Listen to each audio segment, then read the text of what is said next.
Hello, everyone, and welcome to Perilous Paths here on GDQ Hotfix. My name is Cutie, and if you're new here, we typically focus on Soulslikes, Roguelikes, and Metroidvanias. But our general rule of thumb is if it has challenging combat, exciting exploration, or meaningful progression, it's fair game. Now, I'm super excited about this episode because we're doing a spin on games that reinvented classics, one very much after the fact and one almost immediately after the fact. So first up, we're going to have Stranger of Paradise Final Fantasy Origin, which is a game that essentially remakes or redoes or re-explores, however you want to look at it, Final Fantasy I in kind of the eye of Neo or as a Souls-like. And then shortly thereafter, we'll have Castlevania II, Simon's Quest, which is a game that took the kind of the trappings and the success of Castlevania 1 and reinvented it by throwing RPG elements and quest lines and different things into it that it didn't previously have with varying degrees of success. So I'm super excited to explore kind of these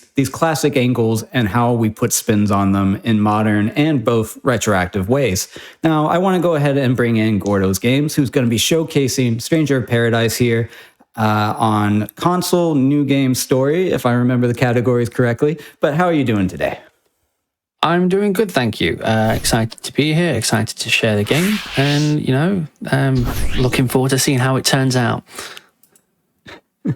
Awesome. Well, first off, for everyone here, I do want to mention Gordo is international, so we're very thankful to have him. It's about midnight for you right now, right? So you'll be staying up way into the wee hours for us, which we're very lucky to have. 100%, yeah. It's just gone past 12 o'clock here, so I'm fully prepared to not be working tomorrow, and I've taken the day off, especially for all of you lovely folks.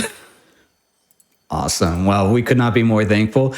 If there's anything you want us to kind of have a heads up on the game before we get started, feel free to give us a quick intro on that yourself, anything like that, or we can just go ahead and swing right into it. I guess we'll go straight into it. So, I mean, first things first, obviously my name's Gordo from Gordo's Games. I'm a new speedrunner, so just want to keep that in mind. I have only been doing this for about 4 months. Stranger of Paradise is one of the games I spent a bit of time on to try and climb up the ranks a little bit, and I was lucky enough to be invited here, so thank you for that. If you do see me dart away from the screen for any sort of moment, I do have a 3-year-old child, just an FYI.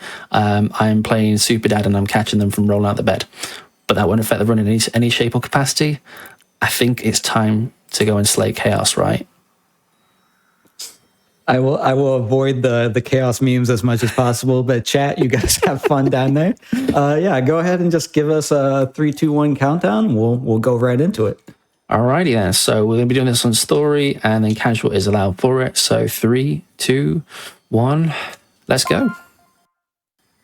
Good luck. Have fun. Thank you. Thank you. So I will just try and keep things as clear as possible when commentating it. I'm not used to commentating as much as playing at the same time. Usually I just stare into space and I'm very nonchalant about it. No, I don't. I try to be engaged as possible. But first things first, we have a fight here with Tiamat. What we want to do is we want to get our guys to go and say hello. We want to use our Chaos Bringer, which is going to give us a damage buff and also stop us from being knocked back. This is like your tutorial for everything here. And you just want to take him out as quick as possible.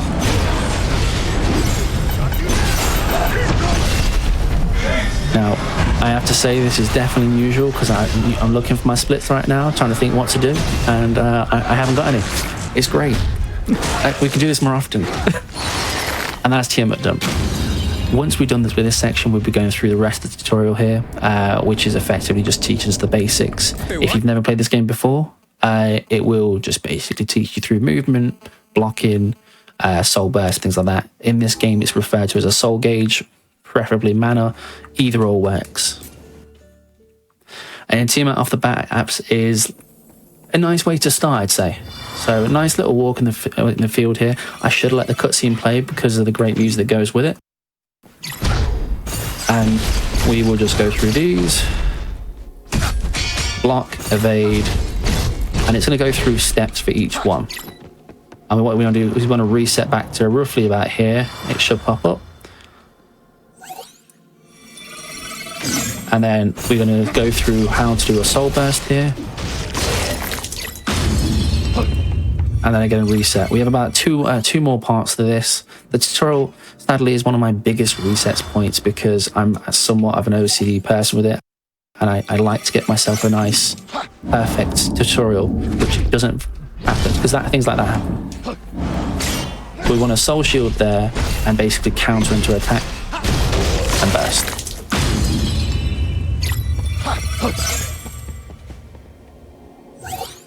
And then the last one is going to basically show what we just used in that last fight, which is our Chaos Bringer, basically. And we want to use... Oh no, it's not. I've jumped ahead one. It's Stone Throw. And if anyone in chat wants to start a chaos tally, I think that might have been our first mention, but by the end of this, we're going to be in the hundreds, I think, probably. I mean, at least if we talk about Jack at all. So if anyone wants to run a tally in chat, feel free to keep it long, play along here. I mean, this game has some reference to chaos. I mean, it's definitely a part of it. I don't know how much, but it's definitely a part. It's more of an anger management game for Jack here. So that is the tutorial done now. We're going to go through a few cutscenes. If you've ever played Final Fantasy I, which I imagine some of you may have done, you may have played through this, you're going to see a lot of places that reference that game a lot, because this is definitely a prequel to that. This is the Lufinians talk and what they were doing comprised before then. So literally this game is near enough a carbon copy. You will see the monsters you fight for the crystals are basically in here, the Kraken, Lich, Marilith, all that. And it goes into setting up how that should play out in the Warriors of Light. So there's Mr. King of Cornelia over there. He's just chilling. We're just going to talk to this fella here. I'll cover it off when we get into the level here, but you'll see a particular movement tech that we do use throughout the run because generally it's the quickest way to get around, and fundamentally it takes a lot of time off the run itself.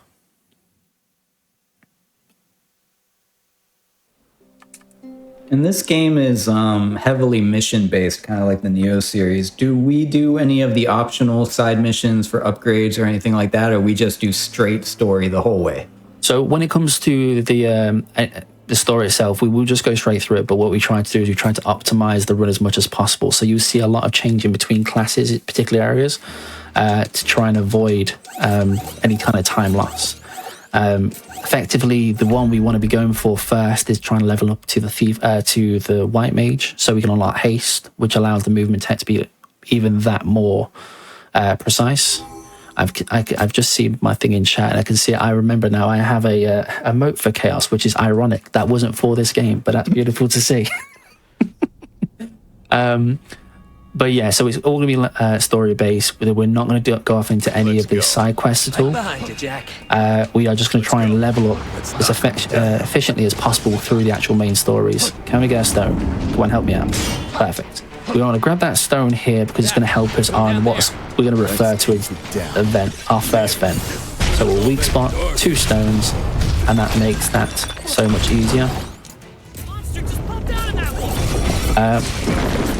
Just cover up what I'm doing there is anytime we're doing events or anything like that, we're going to try and use the menus at the same time.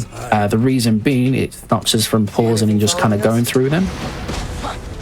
So to go back to the movement tech that we used throughout, I can't remember who's made this. I want to say it was Blue Harvey, but I'm not 100% certain. I'm still relatively new to it, so it's just something I've come across from runs I've seen.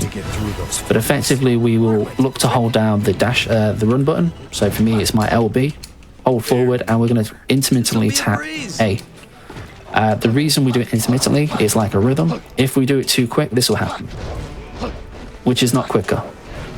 So we will to tap it in spaces just to try and keep that pace going. The reason we have to optimize the class, the leveling we do, and we try and do it within the story, is because we will then use that to get the particular classes to give us haste and give us flee, and which then makes this movement all that much better.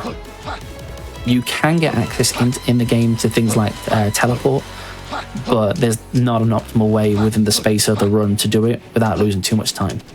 So we're going to be coming up to our second vent here, and we're going to sort of weak spot 3 times. change to the sword, soul burst, and we want to change over to the white, over to the mage here. Hopefully we got that in time, because this is going to give us the XP on it because we soul bursted with it.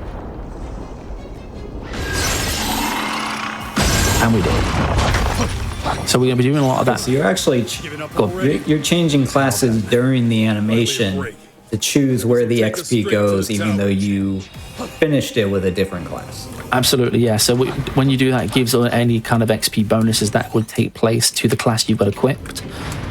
So early we focus on getting the mage up to a decent enough level so we can then unlock the white mage. And then we're going to focus on the next two, which are going to be the duelist and the pugilist, which will unlock thief for us, which gives us access to flee, which is the two main tech pieces we need for movement. And then I'll cover the other ones we get to once we kind of get to the weapon we're going to be using throughout the main part, which would be the meta axe, as it's referred to. This is it, no doubt. So here's our first interaction with Chaos, Garland, Jack, all of those things in one. The man, the myth, the legend, the guy with the snazzy suit. And we'll do the same again. Chaos we'll set our lads on him. We will just hit him as much as possible. We'll change to the mage when soul bursting for the first phase. Again, because we want to get the XP on it as much as possible. And then we'll avoid that because he's been doing that to me way too much, and it's not particularly my favourite pastime. We'll try not to die. And we didn't swap to mage there, so that is on me. I can do it now. I don't think it will swap there, so we might miss out on a bit of XP there. It shouldn't affect it too much though. We've got another job level on it, so that should be fine. But you'll see at the end of every mission, we have a former boss fight like that. And what we'll look to do overall is we'll make sure we change over to the classes we need to at the end to make sure we get the big XP boost for them. And I usually have them written down. I don't have them today, so I'm going to do them by memory. So let's just see if that pays off for me. But effectively, we want to level the pugilist first, and after this next box fight, duelist after that, and then it's swordsman, I believe. And so for reference for the audience, this game kind of has like a class tree, which you have to level up certain classes, which then unlock other classes that you might be familiar with from Final Fantasy history, like Thief, Black Mage, White Mage, etc. Exactly that. So this game has one of the more unique parts to this game is the class system, because there's loads of obviously alternative games that give you like one individual class or like 6 or 7 classes for a game. This one has a very vast majority of them. So you'll go through the basic classes like like duelist, pugilist, mage, and things like that. But then you can go into more advanced classes by going down the traits for them and getting things like Berserk or Dragoon, all those kind of like fan favorites you would have seen from playing all the, through any of the Final Fantasies if you play through them. So you have a very wide variety of them. So it opens the game up a lot more and gives you a lot more capacity to really enjoy it. It's particularly good in the end game content because there's just so much to explore with DLC and all that as well. You get to see I think there's the latest ones, which is the Bahamut one, and there's like the labyrinth and that to go through. So there is, for a game that's mission based, there is an awful lot to do. And the great thing about it is you can play with friends. So it's great. It's got great multiplayer attached to it.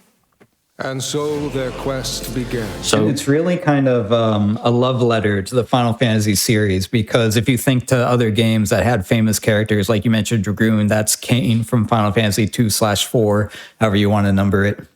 And so it might be a Souls-like in Neo, and it's a remake of the original, but functionally it's also a fan love letter from the creators to say, hey, do you remember this game?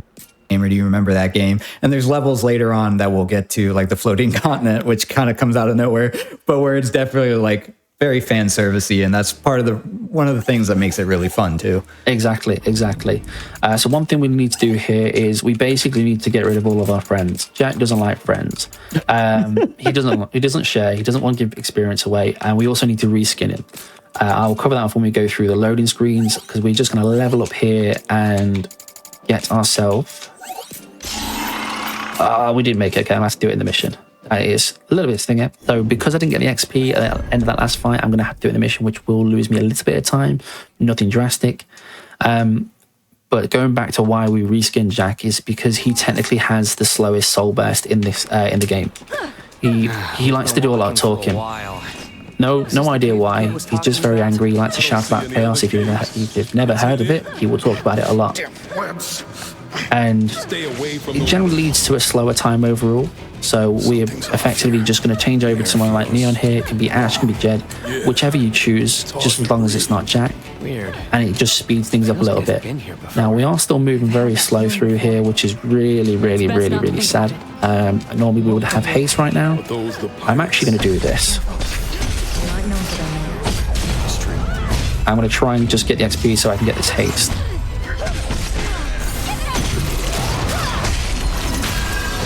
It's not the most optimal here, but we're going to do it just so we can show the difference. Oh, come on. Okay. We're not playing ball today. I see how it is. Just treat them like monsters. I will get on the next save point. It's fine. We're just going to be moving it a little bit slower than we'd like to. It won't drastically change too much as of yet. It's more of a pet peeve for me because I don't like being this slow. I mean, from where I am, it looks like you're moving way faster than we're used to in a lot of these games. So I'm curious how much faster haste is going to make it when we get there. This is it. I thought the same when I first tried it. I was like, nah, it's not going to do that much, really. Well, we're fighting with this Cal here because he's at the key to the door. He's a very angry Cal, clearly. Okay, let's just get a potion going.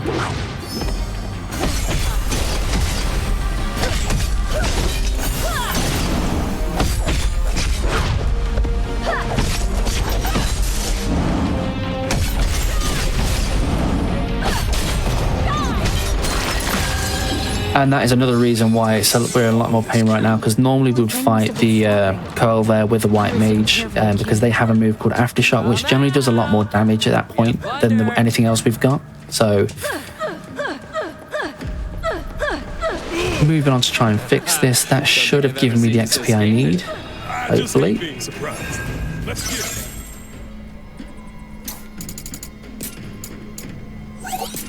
Perfect. All right. So we're going to change over to this. I love how you just casually add like 7 skills right there, just all at once, just the entire tree. Literally, you go through it and you're like, there's only a few things that we actually look at in terms of skills itself. So you don't get the full dive into the capacity for it as to how it all develops. But now we have haste. We are moving a little bit quicker. We have one more addition to this, which is going to be Flee, which we'll get to later. But as you can see, it just speed things up a little bit more for us.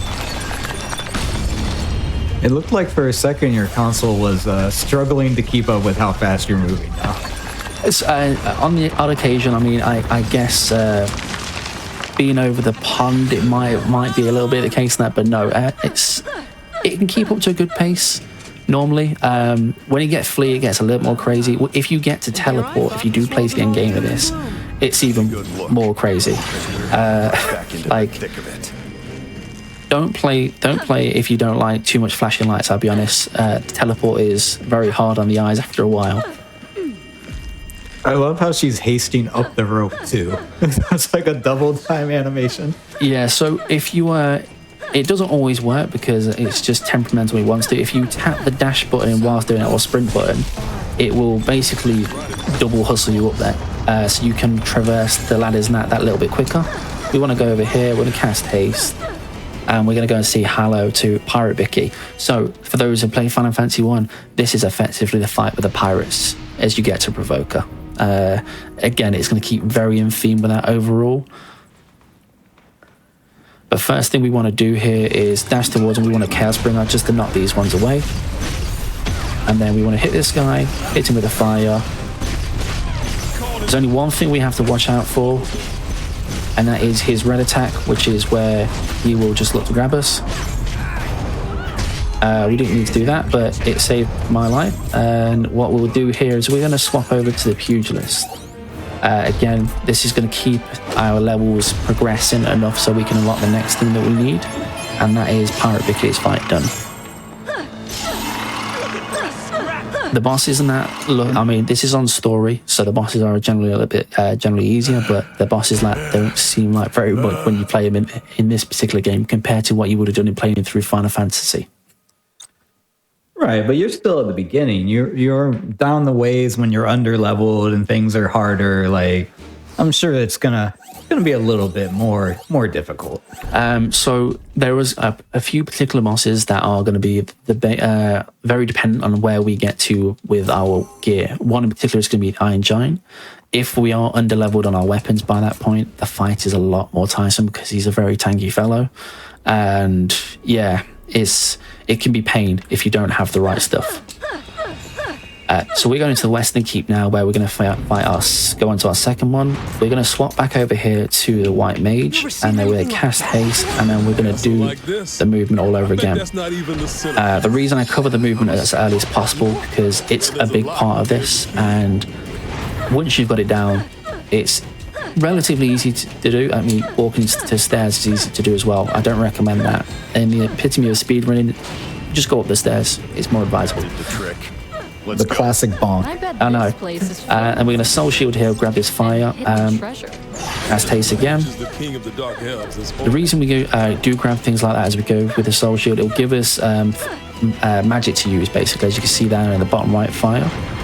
It will effectively go ahead and allow us to just cast those, and it'll help us clear out some enemies that we fight later on, just to try and give us a bit more soul gauge in some of the fights.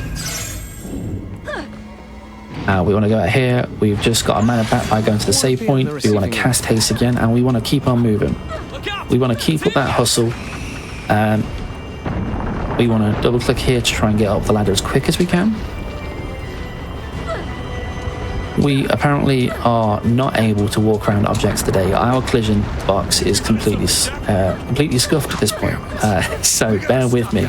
Apparently I can't operate stairs. Maybe it's the time difference. We got to keep on moving around here. Watch out from this ladder here, because this one can charge at you and he can headbutt you whilst you're midway up the ladder. He has done it to me a few times in my run, and it's not pleasant. There's really no need for it, but I get it. He wants to be involved. Same again, we will just refill our mana and we will cast haste and keep moving. Now you'll see me slow sometimes when I'm moving, just to add to the movement itself. Generally when they put their weapons away, when they're near enemies, the weapons are out. But if there's space where there's no enemies about, they'll put their weapons away, which generally gives you a bit more freedom on the dash, because normally it's quite restricted on time. I found, I'm not sure if it's 100% proven, that you aren't as punished as much on the rhythm and timing. But that's just what I do. It might just be a bad habit at this point. Now, we're going to go ahead and start using the Marauder Axe. This is going to be our first interaction with using the Meta Axe, and this is what we're going to be using for majority of boss fights going forward. So we want to press this for the lift. I want to wait for that. We're going to fire here, fire here, fire here. We're going to soul burst a few of these. We're going to get hit by him again.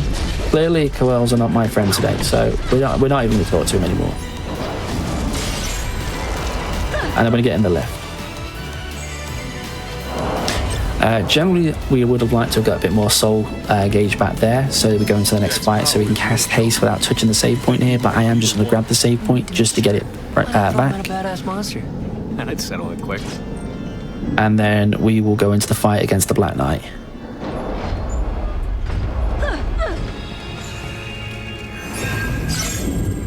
Cast haste, switch to the axe.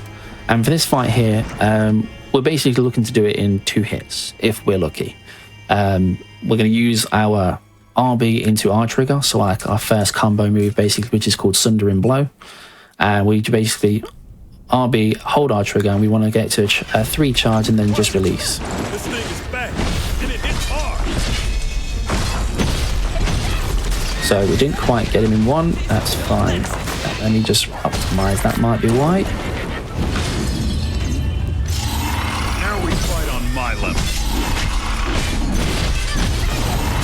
And then we want to go over here and swap the duelist.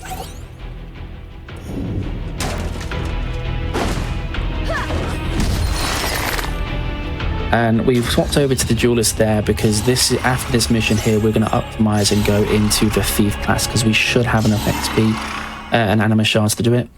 One thing I forgot to cover, anima shards basically act as like levels up for classes. You can use them to try and buff it along a little bit. I did have to use one extra earlier, so I'm hoping that hasn't stopped me from getting it, but if so, we can make it work. We'll adapt. Okay, so duelist, we're gonna go straight down to the bottom here. We've got thief, and this is the classes kind of an overlook for yourself. Said if you play the game at all, I'd heavily advise just trying it, just for the fact of how many classes there are. It's just a very enjoyable game, but that unlocks an advanced one for us. So we can't get Flea yet, so I'm gonna have to get on the next one during the mission. It's fine. We needed 3 anima shards there to get us the Flea, but we can get them whilst running through the level. We just have to use haste just to move through for the time being.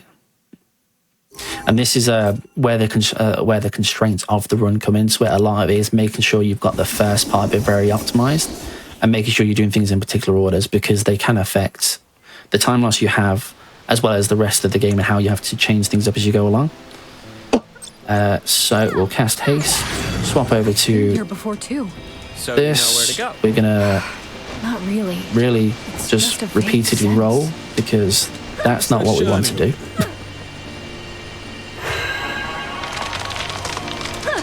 And then we're going to use those magical orbs that everybody should have, which change the weather. Thank you, Jed, for repeating what I just said. We've made it rain, you know. When unnatural Not money, powers as we'd all like, but, you know, we made it rain in some way. becomes a source We're going to move along here, and then we're going to do the same again. So we're going to cast haste. We're going to touch this other orb, which is going to, you know, turn on the sunshine. Looks like All the functionality. So I'm going to stop here and just go ahead and swap over to the Marauder, which is something I should have done whilst I was in there, but it's fine.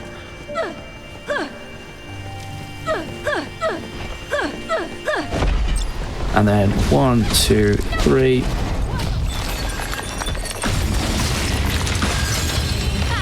That vent is down. ways open. At this point here, we want to try and make sure we're using the Marauder when we're doing any events, because we don't need any more XP on the Mage class. I can't shake. Of course. Let's just see if we manage to get enough. Perfect. Okay, so we have Flee available to us now. So that is just going to be like that command ability, which we'll get put on there. We're going to change the weather again. And then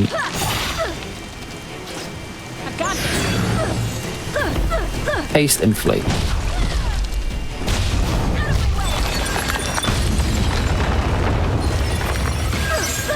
And then, as you can see, the difference in speed is quite substantial now. Okay, so we're most likely going to be trolled in a second, because this has been happening to me. Okay, we're okay. If you fall down there, you basically have to do a lap around. It's like the walk of shame. So we don't want to be doing that. If this one lets me up, thank you. What's been happening most recently there for me is that birdie there seems to keep like slapping me off the rope. I get halfway up and it seems to knock me down. It's not the most polite thing, but you know, we kind of make do. I'm not sure why that's not happening recently. I don't know if I've just activated its triggered it to start following me quicker than normal, but it's just a very disobedient bird, to say the least. Now we're moving over here, we will just get this to refill our soul gauge, and then we're going to change the weather again. Let's make it rain. Swap back over, haste, flee, and this is basically our movement throughout the rest of the game. So as you can see, the speed here is substantially different when you've got them both active. So what we'll look to do is basically optimize having either haste or fleet active at majority of the points, Remember basically. you said if we met chaos, you'd start respecting Jack? Move around here, up the rope. Yep. One of the biggest memes for me in this game is trying to activate any kind of ladder, rope, switch. It's a very small collision box for it to do it, so it's like, it just likes to troll me. I spent half my time running in space just trying to activate these things. Watch your step, Jack. We want to make our way across the bridges here. We're going to activate one ball orb, and then we're going to be going to the elemental, which I don't want to say treats me bad, but they treat me bad. It is a mixture of Shiva and Ifrit elemental kind of thing. We're going to activate Flee here, and then down here we're going to activate Chaos Springer. When we drop down, there is a space for us to do it where it'll be active by the time we go in the fight, and we don't lose any time for doing it. So that's why we always activate it there. And we always want to keep something like haste or flee going because it just makes our attacks quicker and movement speed. And being a speedrunner, that's like everything, right? And we have Shiva this time. And we're going to go Sunder and Blow. We're going to break this apart, and the bigger version is going to pop out.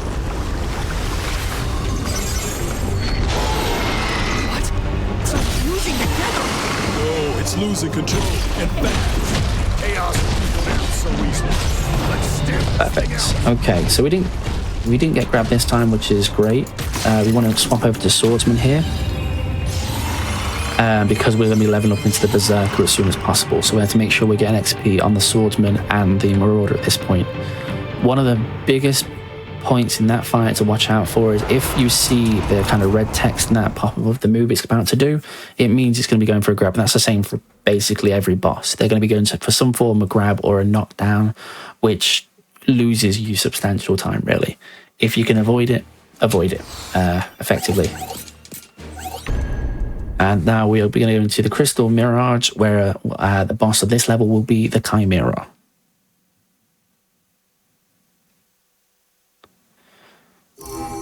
But like I said, a big part of this is obviously the movement tech that goes along with it. That keeps you at a good pace throughout the run and optimizing the very early stages of the game, because we want to make sure we're fully leveled up on things like Thief and that, so we've got access to haste, flee, everything like that, and then going into Berserk at the right point, because that's going to be handling most of our boss fights for us.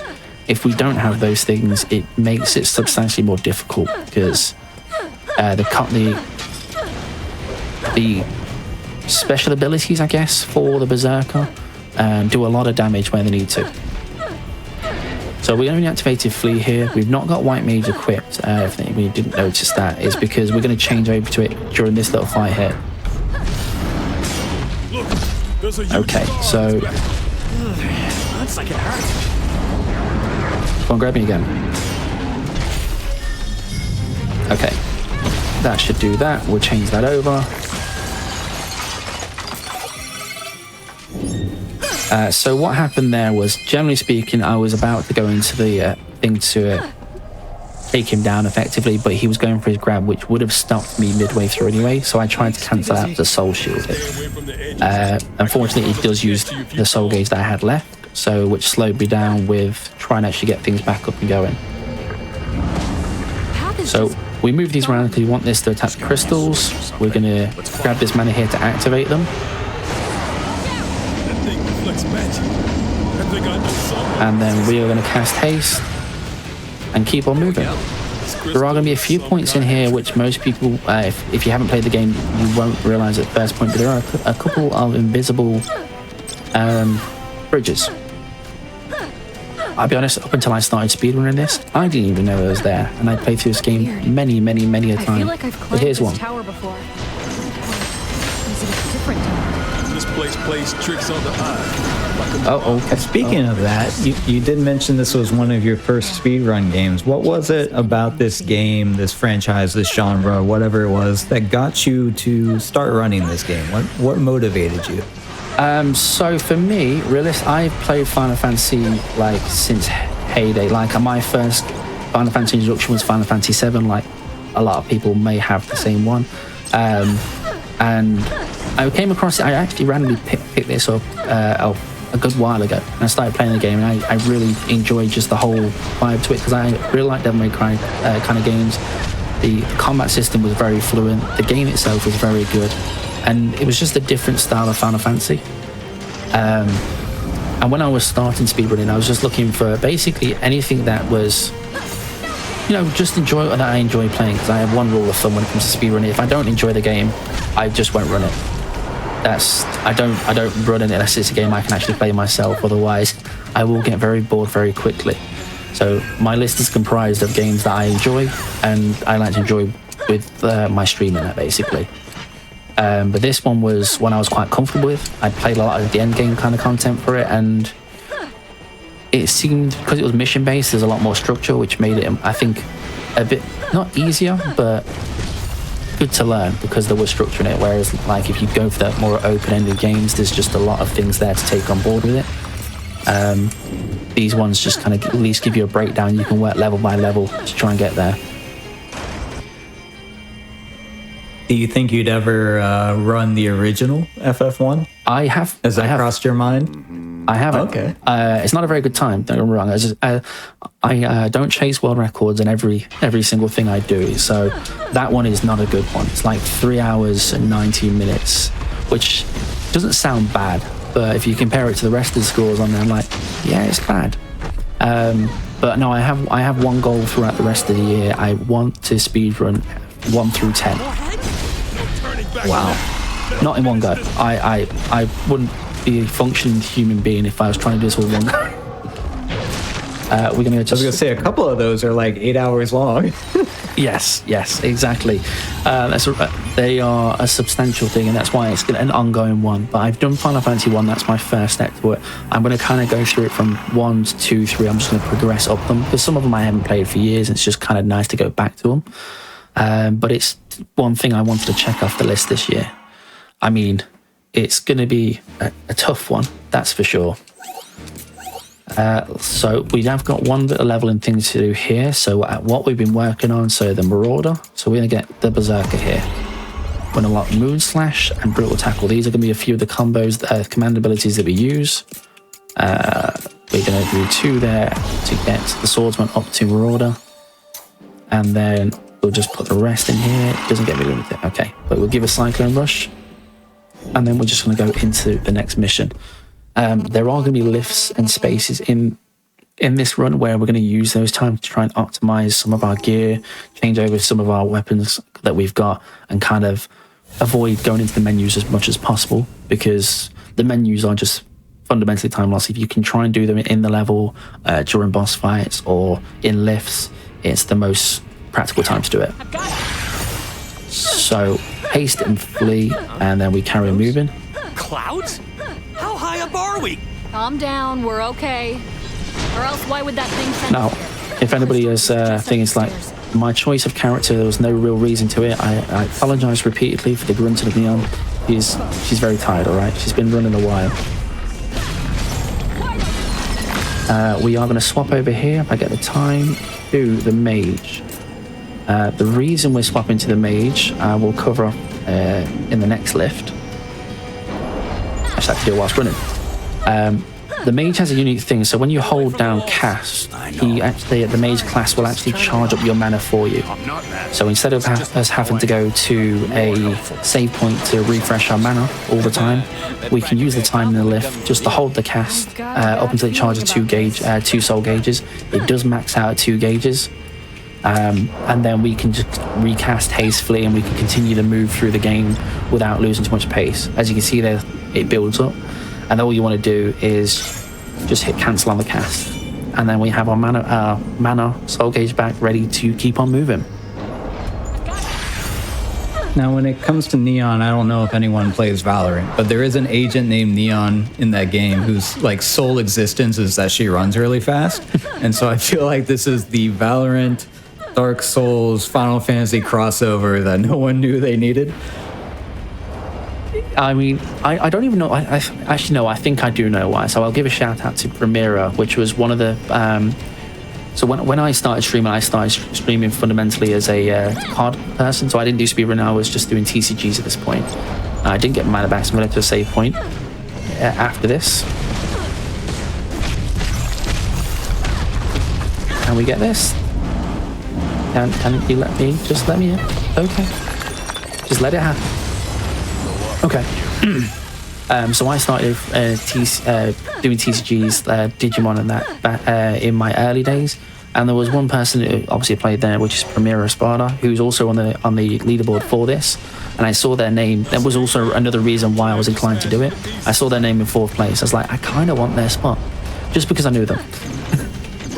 So it became a rival that he didn't even know about.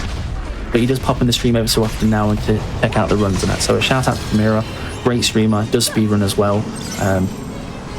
Don't know why I'm like tagging over other streamers here. This isn't my job. I'm not the host. I'm sorry. We do, runners do usually give shout outs to other streamers. That's totally fine. And we'll make sure that you get plenty of love too. Don't worry about that. I have a fundamental thing. I'm very much towards building everybody else around me. I'm terrible for it. Most people will tell you. I spend half my time just like sending people all over the place to everywhere there's streams and that. Or I have like 16 tabs open up whilst I'm streaming. Chat says a Final Fantasy fan and a TCG fan. It's gonna be an expensive year. Absolutely. Honestly, I play Command at the moment, so I stopped playing Digimon due to the game stagnating a little bit and being very meta-defined. For anybody who plays TCGs and it's like that. I started playing Commander because I wanted a more relaxed thing to go along with speedrunning, whereas I could just have a few laughs, play a few cards every often. I do have a Commander night over on my stream as well. We're just going to swap over to this whilst I remember. That we want to get Cyclone Rush, Moon Slash, and Brutal Tackle. That is going to be our things, and Reinforce. Those are going to be our attacks throughout the rest of the game, effectively.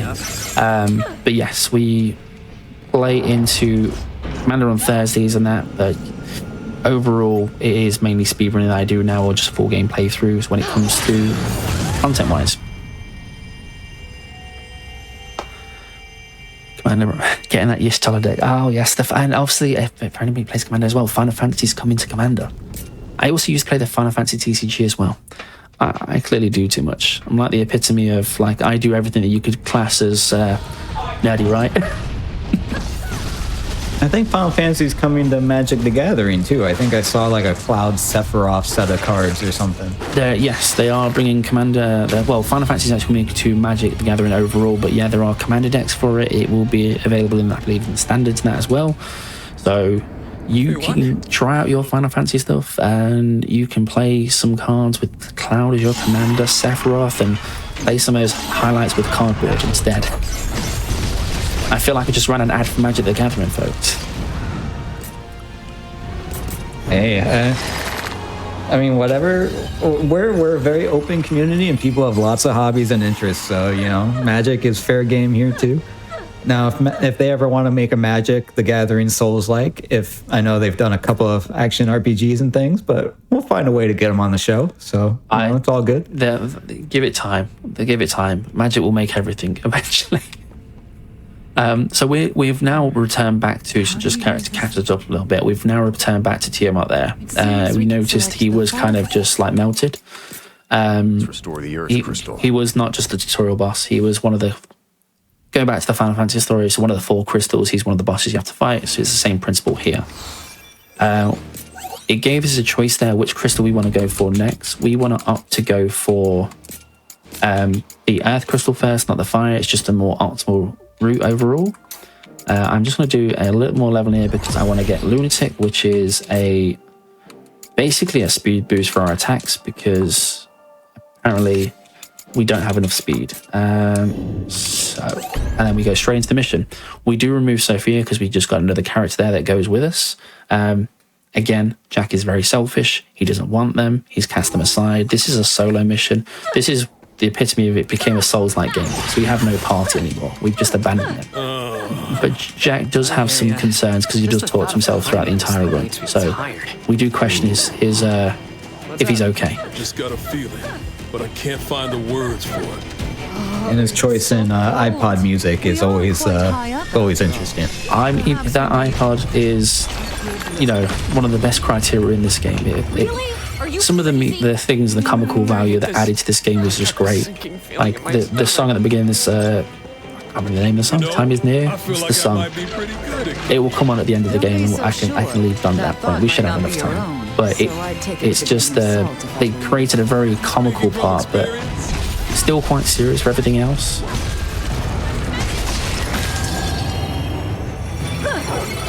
This game has a bit of that like early Resident Evil kind of leans into the campiness, like almost unintentional comedy element to it. That's just makes it really endearing. I think that's one of the reasons that, you know, fans have really identified with it. Is like, yes, you have the Neo structure and you have the fan service and you have the Final Fantasy stuff, but there's also this kind of quasi unintentional comedic element that like that's what kept me going. That's why I picked it up originally. It's just the memes and everything somebody in chat was talking about it. Like, I think they're additive. I think that they really make something special for the game. Am I glad we made it through there? Yeah, no, 100%, 100%. Now, I did see a question around why Neon.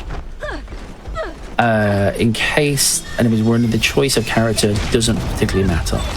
You can choose Jed, you can choose Ash, you can choose Neon. It is personal preference, if that. I chose it because of in honor of Primero, the person who I took 4th place from, because they used to run it with Neon. I've seen Deez who runs it with Ash. The only reason you go with a different character is because the soul burst is quicker on these characters than it is with Jack. Jack is like a villain. He likes to monologue a little bit. He talks a bit too much. He's got aggressive anger issues, which he takes out during those little cutscenes, and they just loses that little bit of time. So we have just got 3 events here to burst because there is a door in the way for us, and it's got 3 seals on it, which are these 3 seals here. We generally do this in this order because there's a bit of time getting to the to the main door. So going here is just, it saves us losing any time overall, to be honest. So we know that if we ignore this Marlboro, he's not going to say hello to us. We're just going to walk behind him. He's clearly got no problems. We are going to just go ahead and get our mana back. We're going to cast Flee, we're going to cast Preserve, and we're going to cast Lunatic. And then we're going to keep on running. And we're going to be fighting the Dragon Zombie. I like how casually you say that, like Dragon Zombie, like it's just nothing. I mean, in Final Fantasy, it's a normal thing, right? Is this one weak to, I know in some Final Fantasies like a dragon or a zombie is like weak to heal or to life or something. Does this have anything equivalent to that? Not in this one. I don't believe so. I mean, that might be because of the difficulty on. In the harder difficulties, that might be more of a thing. I'm not 100% on that one. But in this one, it's just weak to being slapped by an axe repeatedly. It does not like it. It's decided in life it does not want to be slapped by any more axes and just gives up relatively quickly. What you will see here, which I should have covered off earlier, is you have the health at the top there, and then you have what's known as a break gauge. Basically, if you break that is when you can go into the soul burst. So what we're always trying to do is that we're not actually just trying to get their health down to 0. All we need to do is break them twice, and then it's good to go ahead and soul burst them. I forgot to cover that part off. It's okay. They don't stay alive long enough for us to really worry too much about it. They don't. They really don't. So we're going to be going to our next crystal now, which is Lich, however it wants to be said.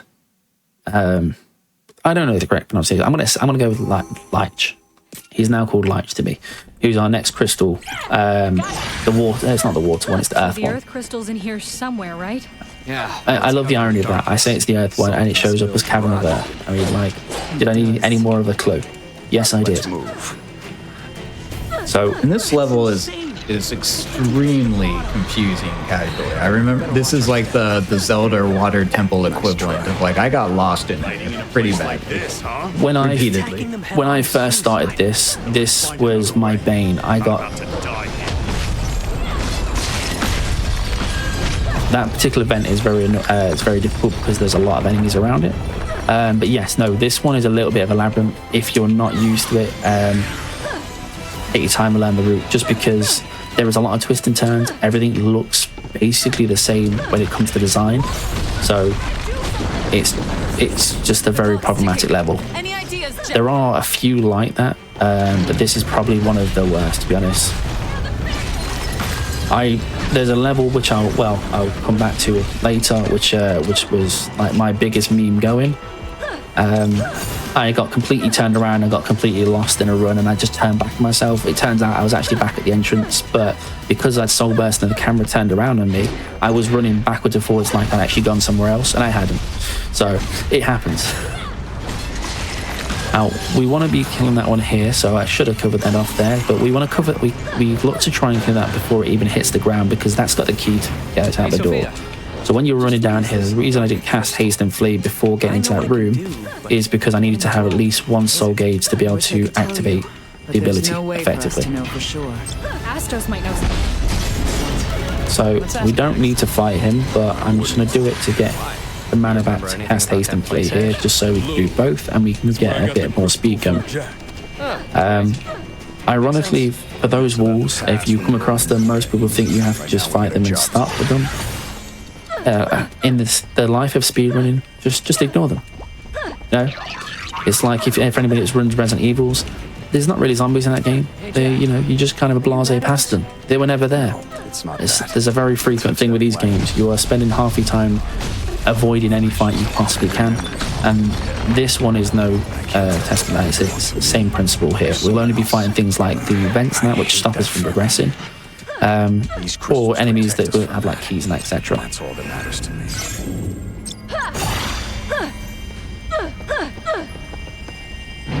Okay, so we went into there now. I've cast Flee. I need to cast Haste and Lunatic. I should have done that before going in, but clearly we're in a rush.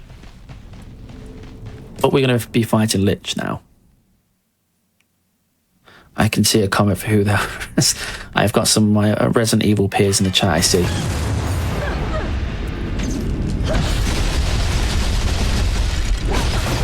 And there you go, stage 1 down.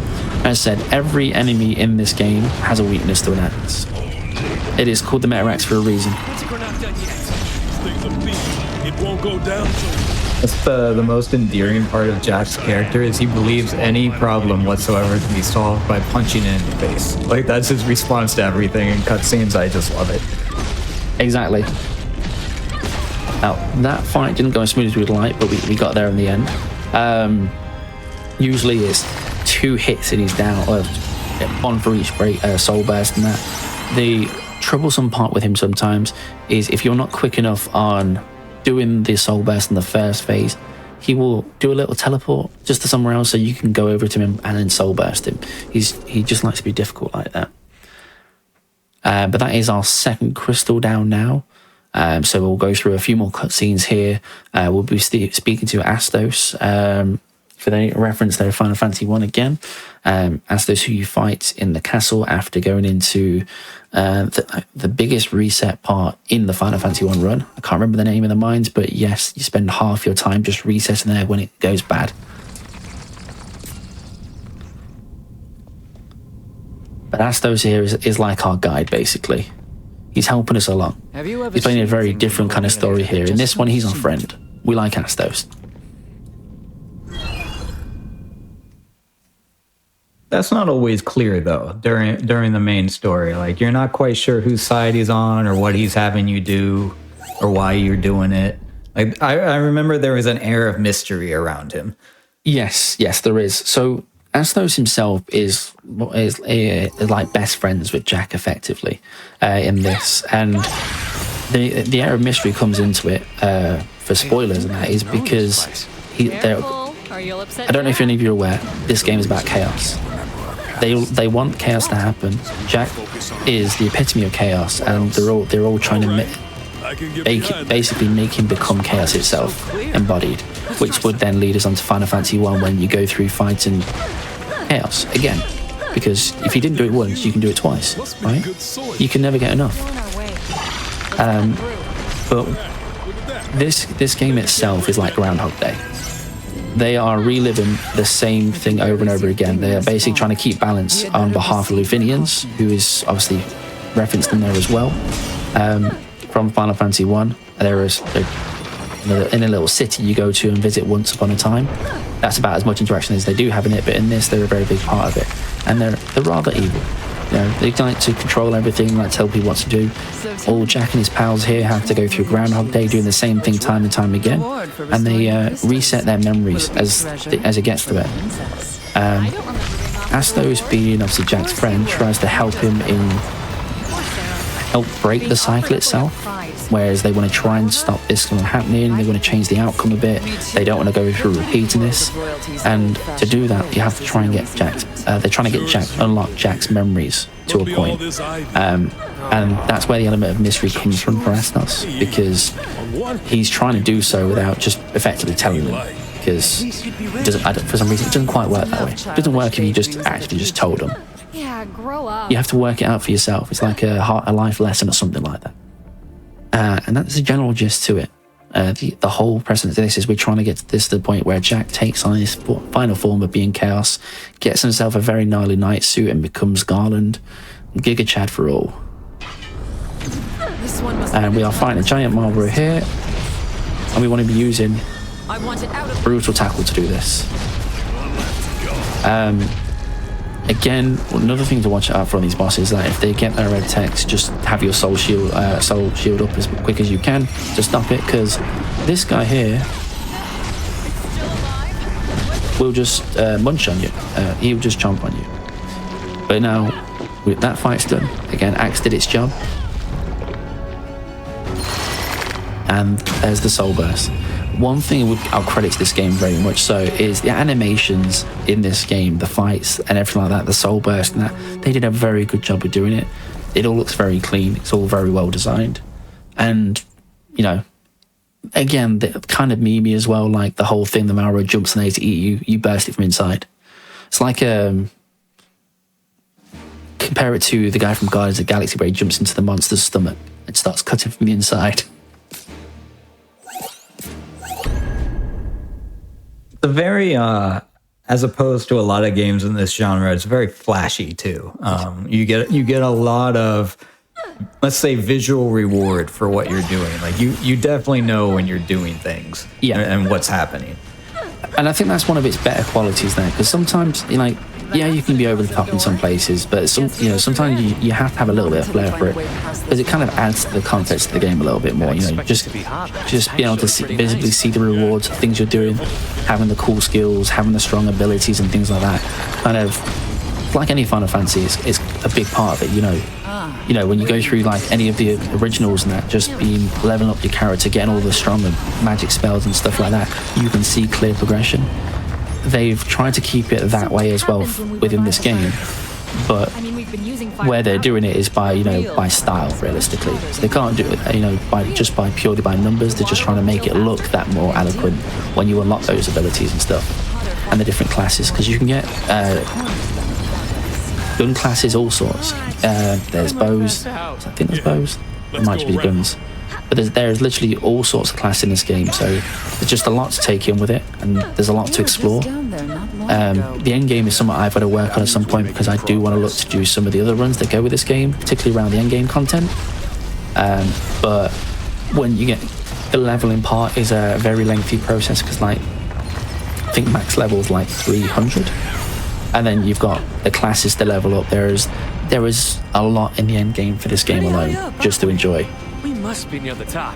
That means the Fiend's close too. And a lot of respect to the developers who also made Neo and Neo 2 being told, hey, here, take the very first game we ever made, blend it with the two games that you've made, and make something completely new, but is also fun for everyone who's ever been a fan of Final Fantasy, and then somehow get it to work and be enjoyable and also somewhat funny. Like, that's not an easy accomplishment. I was impressed when I played through this. I was like, you know what? I see the vision here. There's something here. Like, I think it was really cleverly done how they mapped these things together. No, 100% agree. I literally, I'm a Final Fantasy fan anyway, but I literally picked this up randomly. I had no knowledge of the game at all. It was just like, okay, it was on offer. I picked it up, and I'll be honest, it was a great pickup overall. It's just a very enjoyable game. There's a lot for it. Mage. That was what I was doing. So clarify there. So we just fought Merilith there. That's our fire crystal down. we were just leveling up into, not leveling up, we were just moving over to the mage class there. Just because in our next one there is a lot of lifts, so we're going to use the tech that we had earlier to try and get our mana back instead of having to run around without haste and flee and stuff. We are going up to our next mission in a moment. I don't know if you want to take our break side of things now, because it will just take us we can definitely. Yeah, we can take a break now. For reference, everybody, we do want to encourage everyone to, take breaks, stand up, grab some snacks, grab some water, stretch, do anything you need to do, catch your baby if it's falling out of its bed, whatever's going on, whatever you need to do. So we usually try to take, anytime a run is over, an hour and a half, something like that, we take a break, make sure everybody can still enjoy and get through everything they need to do. Now, this being a Monday, before we go to break, I do want to say that you can go to gamesdonequick.com/hotfix and check out this season's schedule and check out the schedule for the in-depth look at everything that we're doing this week, not just this show, but throughout the entire week. So if you need something to do during that break, go ahead and check out that schedule. But we'll be back in a few minutes. Don't go anywhere. Greetings.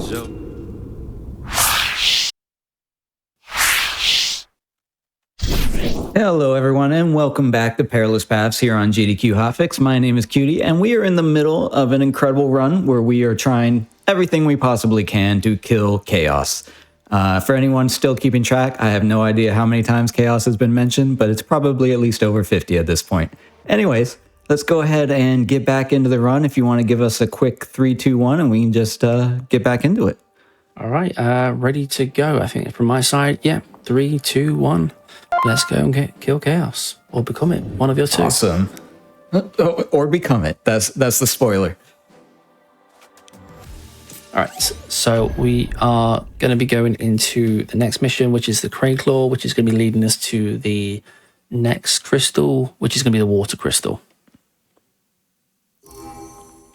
And with any of the crystal, there's always a mission prior to them. So this is one of them. This is the boss of this area is called the Crayclaw. It's there. Mechanical machine that looks like a crab or pretty old. Scorpion, should I say, not a crab. Wonder. Definitely a scorpion. What are we talking about? We got a lot of Chaos emotes in chat. It's the irony of that I even have those emotes is for something completely unrelated, and they were originally done for Commander, because I'm a very random individual and nobody ever expects what I'm doing, and that kind of transfers into everything I do. So they apply here as well. I now get to keep them for Chaos runs. So we are going through this. We've got a few switches to activate. We're only going to activate Flee. Just because we want to try and keep one speed boost active as possible, and we're not going to have enough space to use haste and flee, so we're going to use fleas sparingly. I'm going to go up here, I'm going to dodge this guy on the left, we're going to take a cheeky lift up this ladder here, I'm going to try and go up quicker, but nope, we didn't go that time. We're going to kick this and hop right down. Again, there are turrets here, but Neon is too fast. There's too much grunting, there's too much speed. And then we're going to go into... There's never too much speed. Never too much. I don't know. I want to do the New Game Plus run, but you do it with using teleport, and there is an awful lot of speed there. Like, you don't even see half the map. You just bounce around it, you just see flashy lights. That's all I can recall. What else? Not even the I'm going to have to look that one up now. Honestly, check it out. You'll see there is just non-stop flashing. So, like, if you don't do well with flashy lights, I do not recommend trying it. But if you're fine with them, by all means, look to consider it, just because it's funny to watch. Like I say about the movement speed in this one, we're going to pick up a Quake here, just there, which I'll cover up why later. I say about movement speed in this one, in comparison to this power, we're walking compared to that, because it's just flash, flash, flash, flash across the screen. It's rather insane. Oh, we use haste there. We'll just stand right in front of the turret, because, you know, we're clearly not worried about being shot in the face by a turret. Just casual. That's the swagger move. I'm so fast. I'll just stand right. It was like full anime. I'll just stand right in front of the gun and then go right to the side. Exactly. We had it covered. And then we're going to be using our mage strat again, just to try and keep our soul gauge up as much as possible. We're not going to use haste and flee again because we need to have some left to be able to do our ability here, which doesn't want a one-shot, but it's fine. We probably need to optimize. Yes, we did. Okay, that's fine. Now we can haste, now we can flee, because we're going to get to a part in a second where we can refresh our soul gauge. Just there. And again, I'm just being trolled by not being able to do these things. I can operate this door though, it's fine. We go haste, flee. Now there's going to be a big cannon in here. Don't worry about it. It's not even there. We're going to go to the left first, we're going to sway off to the right, and it's going to miss us. We're going to go here, and then we're going to use the quakes that we got earlier to get rid of this. The reason we do that, and I take it as a safety strat more than anything, is because there is a mind flayer there, which generally wants to hurt me. I was a little bit slow in doing this, but we need to swap back to Berserker so we can actually go through our fight. That's fine, we got it done. But if the mind flayer that's there can be particularly a pain, because generally speaking he likes to try and grab you straight off the bat, which is just time loss massively, and it's just annoying more than anything. So I take the quake just to kind of make sure that doesn't happen. But yeah, the big cannon, don't even worry about it. It was never there. Yeah, we just stood in front of a baby one, then we thought we'd take on the bigger one. And here is our scorpion. And for this one, we didn't want to do that, but it's fine. That is new. I've ran this game a few times. I've never seen that move. Once. You gotta have one every marathon, right? I've never seen it do that once. The classic. With this one, we want to be using the brutal tackle here, which is 3 hits, then R trigger, and then release. And that is the crazy. I like how you just walk right up to the cannon there too. We got like a whole cannon trifecta of we just do not care about the cannons. It's literally, it's very anime, the fight scenes in this game. Like when you are doing the finishes and that, it is all very anime based. Nice work. And that is Crayclaw done. We'll be moving on to the next mission, which is going to be seeing the Kraken. This is when it starts to pick up in difficulty a little bit more. Just because some of the enemies that we fight and some of the bosses that we're going to fight are a little bit more problematic, to say the least.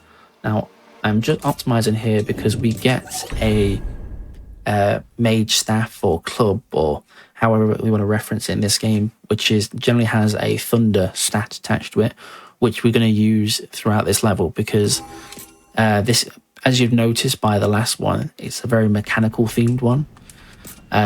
With this, there's a lot of generators that we have to kind of hit. And if you have that equipped, because it's got a thunder stat attached to it, it one-shots it, rather than you have to stand there and do multiple hits to it. So it just saves us that little bit of time. I should have guessed. Where else would the fiend of water be? Again, with any kind of menuing, we try to do wherever we have space to do so. I am opting to do these during these times, just because it's just so I can at least show you what it looks like overall. We get rid of those. We have a nice little vent here to get rid of. Oh, that's gone. And then our generator is in one shot. That's what we like to see. As easy as that. One shot and it's down. Haste and flee. We'll keep on moving. We'll ignore as many enemies as we can. Now, I do see in chat some people are using the !FF chat command, and I do want to let people know that GDQ's next all-women and femme speedrunning event, Frost Fatales 2025, will be live from March 9th to 16th and benefiting the National Women's Law Center. So visit gamesdonequick.com/famefatales for more information on that event, or as mentioned, use !FF in Twitch chat to check out the schedule. And I just hit the side of my desk if anyone heard that, but thank you chat for reminding me. That's an amazing event coming up, and if you are here in 2 weeks looking for Perilous Paths, we will not be here because we have something even better in Frost Fatales to show off to the world. So definitely check that out. Right. That means we can continue our search. So with this part, that was audible. Thanks, Ray, for letting me know. Apparently, slapping my computer was audible. If we revive the water crystal, we can restore the balance, and the sea will be itself again. Or not my computer, my desk, sorry. I am very, you can't see me on camera, I am very animated. So I do occasionally flap my my camera and stuff. So fighting the Marlboro here is a pain because he's very tanky. What we want to try and do is annoy him enough so he actually just comes over and hits us. And then once he's done that, we can kind of up those and they will do the work for us, because otherwise, as I learned in my early days of doing this, fighting in one-on-one is just a massive time waste, and you're either going to die a lot, or generally you are just going to waste so much time that any run is pointless finishing at that stage. So getting him to go into two of those will break his soul thing, take his breaks soul gauge thingy down, whatever we want to reference to it at this point, and whereas we can soul burst and kind of move on from him because he has the key for us to get back through. We are making our way down here just to get past all these because we are moving towards the next boss. The levels do seem like they are somewhat shorter now at this point than they were previous in the game. They do feel that way, at least towards the end of the game. And we'll go Flee, Berserk, Lunatic, and then we're going to go fight the Kraken.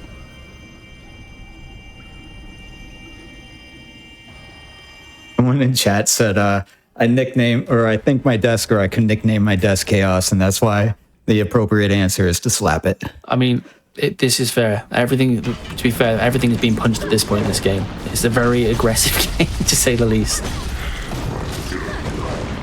Well, I didn't check my level for my axe, but I'm gonna go with it's a decent enough level to do this, which is good to know, because my practice run did not go like this at all. My practice run did not go anywhere remotely like this. I think before I came on here today, I was still resetting into tutorial because things were happening that should have never happened. But that is our Wars Crystal done. The Kraken usually there's two phases to it there. I managed to stop it whilst it's doing its dash away. Normally what it will do, it will jump in the water itself, and you can hit one of the generators to pop it back up. And obviously, being weak to electric, it does some damage to it and helps you break its soul gauge down. So we can go ahead and soul burst and move on from it.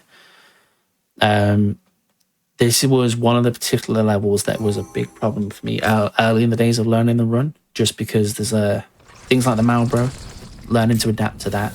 There was a fish guy that you may have noticed was going through who had a key card to get through to one of the areas. He's also very, very tanky, so trying to deal with him was an issue. And then the Kraken fight didn't always go as swimmingly as that one did. But we are coming towards some more particular areas, whereas we are going to see some of the more common resets.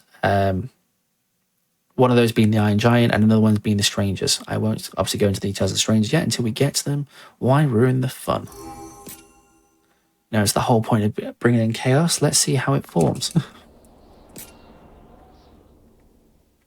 So we're going back to Cornelia here. We're going to go say hi to the king, see how he's doing. Things aren't going great, I'll be honest. Chaos is picking up. There's random guys running around the town. And we've got to kind of, deal with it to a point. But first, obviously, we have to go say hi to the king. So here we are. He's not doing well. He's asleep.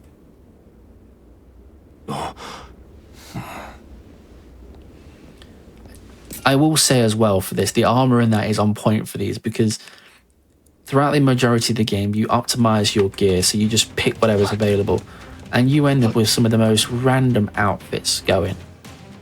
Like, in the end game, you can tailor your look a little bit, so you can get the Garland or the Warrior of Light kind of looks for yourself, so you can look the part, look like you can match. But whilst you're going through this run, you will end up wearing absolutely any random piece you come across, and it doesn't look pretty when put together. None of it matches.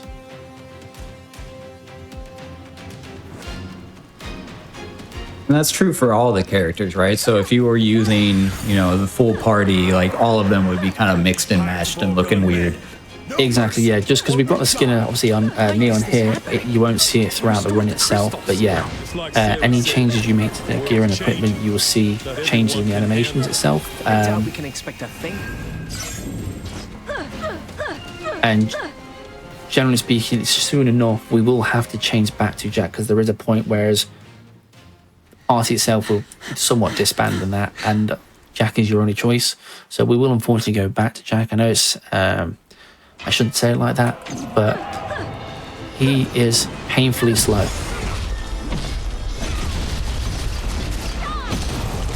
And what we want to just... Since we've been ignoring Jack, does that mean that there's like an under-leveled issue or anything with that, or it's not going to affect anything? No, so technically we've Jack himself has been here the entire time. He's just taking it upon himself to wear a different attire, which is neon at this point. You are effectively still playing as Jack the entire game. You are just using the skin overall. That's why no armor pieces changed in that. When we go through the parts earlier in the game, we remove everybody else from the party. So it is literally just him solo. It's just when we go back to him, it's very, it might just be me at this point, but it's very notable. His movement just seems slower and more inconsistent than everybody else. It might just be because he's a little bit... Chat was saying it's weird to see these animations that were made for a very angry character being done by like a small girl.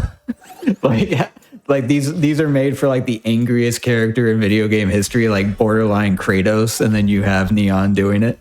But she holds her own. Honestly, I wouldn't want to mess with Neon. She holds her own quite well there. So one thing I was just doing there is we want to make sure we have a decent enough axe going into this, because when fighting the Iron Giant, he is particularly tanky. I did have a level 76 axe. I've just leveled it up a little bit just to kind of give myself a bit more of a buffer. In the previous fight, I did change over to the Pugilist, just to say why for that one is because of the movement speed with this and movement tech. As you see, it's a little bit quicker, but it has a quicker combat string because we need to destroy some of these walls to keep moving through. And if you thought Neon was scary earlier, yeah, she knocks down walls now. She's a powerhouse, right? There are differences.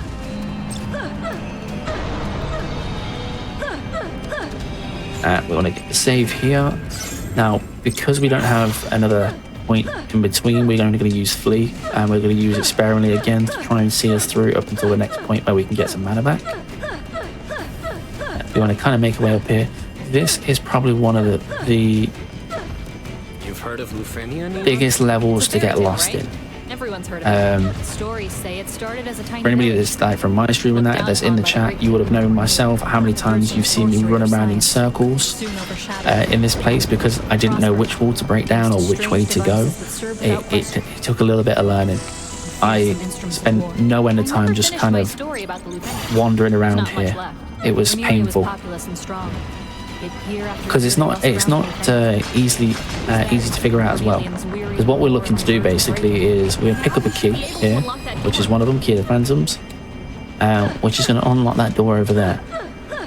Another locked door. Just how The reason we do it in this way is because we want to try and avoid some of the interactions where we just end up wasting time. There's a generator we'll get to in a moment, which I'll cover off as to what it does. We want to go to Mage here, and we want to try and get back some mana as we go along, so we don't have to use the save point outside, and just lose time overall. What is this? Some sort of... So we got 3 crystals to activate in here, which is going to activate one big elevator for us. So we're heading back up now. That's 1. That's done, and we want to go back to the Pugilist because we want to keep that speed going for us, and also deal with some enemies in our way. Cornelians often say that things they can't explain were left behind by Euphenia. This tower just popped Lost out here. of So nowhere. this little generator here keeps us locked in with these, and if we don't get rid of it, we have to fight these and still have to get rid of it, so it's just a bit of a pain. Earlier on, there was a particular line that we have to take to avoid going near to one of these because it will trigger it and then we have to destroy it, and it just wastes our time. That's why we kind of hugged the wall on the left as we went up the main staircases. Be the final one, please. No, we're not going to be able to get 2 bars back here, but we'll at least try and get 1.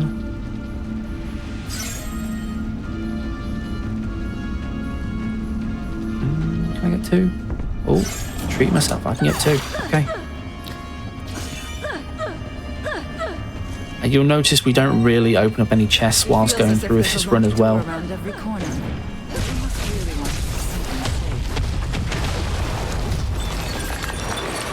Well, that made me feel better. I have had the absolute epitome of time with that elemental. Now, it's not a strong enemy. It's not a mini boss or anything at all like that. It's just a random enemy, and it has caught me out so many times. Just because it does have a grab, it does perform as well. So, yeah, it's not nice. Grabs are the worst. They really do slow you down dramatically. And we have done all 3 crystals now. We're going to head off into the main area where we're going to fight the Iron Giant. Crystals is the big theme of this, from Stranger of Paradise and also from Final Fantasy I. It's just the theme they like to go with. We're going to do Flea, Lunatic, and we're going to go in here for the first part with our mage staff, or however we want to refer to it. And we're going to try and just get a few hits and to charge up enough soul gauge to use Brutal Tackle on the Iron Giant. He's particularly tanky. He likes to use effects that kind of knock us out of our combos. So he can be a pain.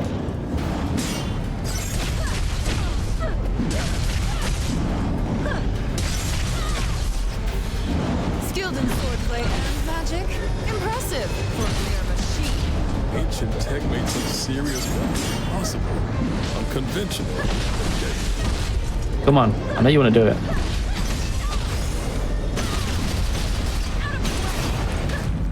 I called it. I knew he was going to do it. Every time I go to use Brutal Tackle, he won't do it until I'm about to use Brutal Tackle, but he will try and do his red attack just I'm about to start it, because he'll knock me out of it. It's just a mindless beast. Let's put it out of its misery. And that is the Iron Giant. Now, he's never been that nice to me. Even on my PB, he's never been that nice to me. So everybody that's here today, you can come join me more often, because your luck is very good, and I'd like some more of that so I can improve on my PB, please. So just bring that luck with you. But generally speaking, that fight there, if you don't have the axe to a good point, you spend a lot of time just doing minimal damage to his break gauge, which just slows down the fight dramatically. And he does hit like an absolute truck.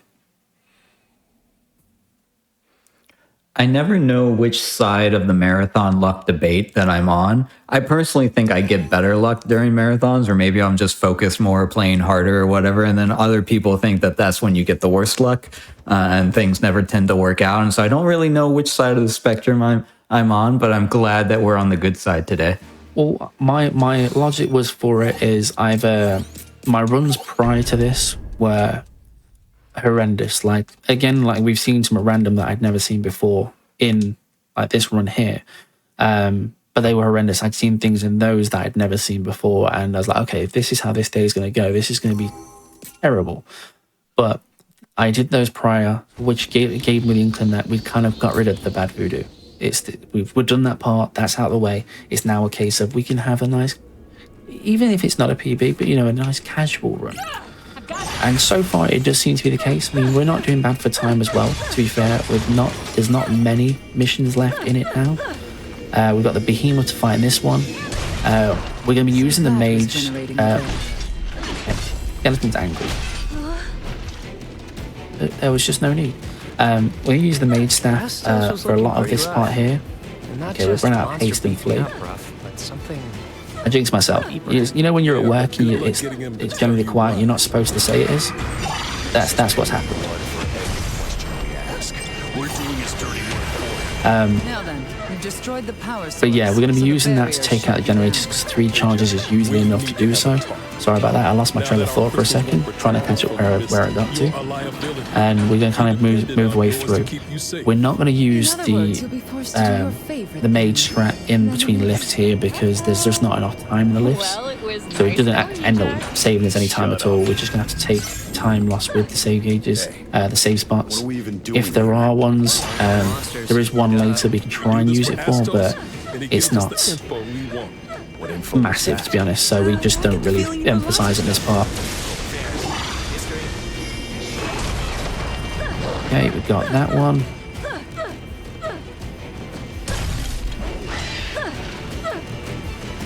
Dead end? But I think there's a way. Get the same vibe. Burst this because we're into property damage at this point. We've started to topple a random statue. And this bat is very angry with me. Clearly, it was its favourite statue. So we're just going to run away from that. Any of that crap. If it's not chaos, killing. I love how we have, I don't know, like 100, 200 abilities. We can fly and teleport and do whatever else. But the only way to get up to that ledge is to knock down that statue. Exactly. We could do a lot of things, but what we can't do is beat the collision boxes in games. I have the feeling I wouldn't understand. It's I was going to reference something else. No, that's not. I can't remember the name of it, but there was I remember a short I watched ages ago, which was making memes out of the fact if there's like a fallen tree in the middle of a path in like a game, you can't get past it. The exact same principle we have here. If it's not designed to get past, you're not getting past. You okay? Or it's like when you see the giant room and you're like, yeah, okay, I know what this is. I'm sure they built this giant arena with nothing in it just because nothing's going to jump out of the ceiling. Yeah, Don't worry about it. It's like an old-fashioned cartoons, you know, when they highlight things differently because you know they're supposed to be animated. You can see the color difference in it. In principle, they always give those things away in these. So, instantly, we're going to go through a nice little walk through the garden here because we're coming towards the end part where we're going to see the behemoth. We're going to take in the sights. I never pegged you for a nature lover. We should be Enjoy the time with our friends here, these lovely big giants, some skeletons, normal folks. So get shield that one because we're not dealing with being grabbed at this point. There's no need for it. Just take a step back, please. And haste, flee. Well, speaking of enjoying time with our friends, we are doing a restream of the Speedruns 2025 event from February 27th to March 2nd, which is only a couple days away, and that will be benefiting Doctors of the World. So you can use, and I will throw this into chat now, you can use ! Speedruns to learn more about that event, and we will be doing the English restream for that.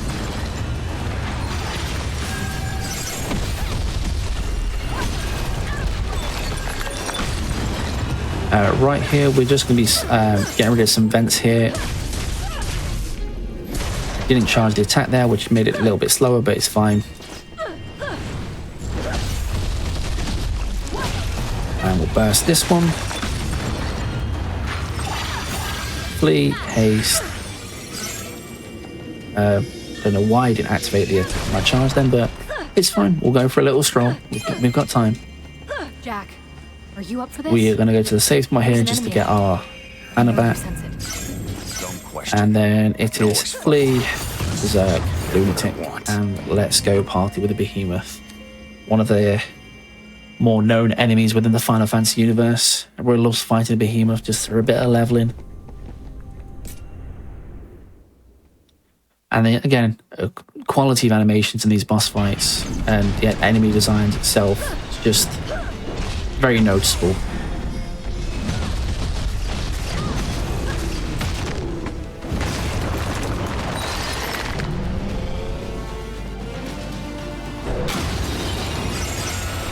Like a living crystal.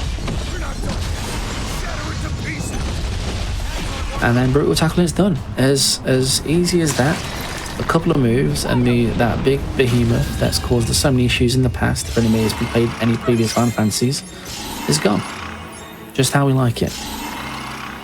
I know it seems like for all the animation, all the design, the time spent on these levels, we've not seen a lot of it. That is just how we like it here, right? I mean, we are effectively speedrunning. The essence is skipping a lot of things we don't actually need to see. We don't take in all the sites, we take in the main sites. Animation and frames are the number one enemy of a speedrunner. We all know that.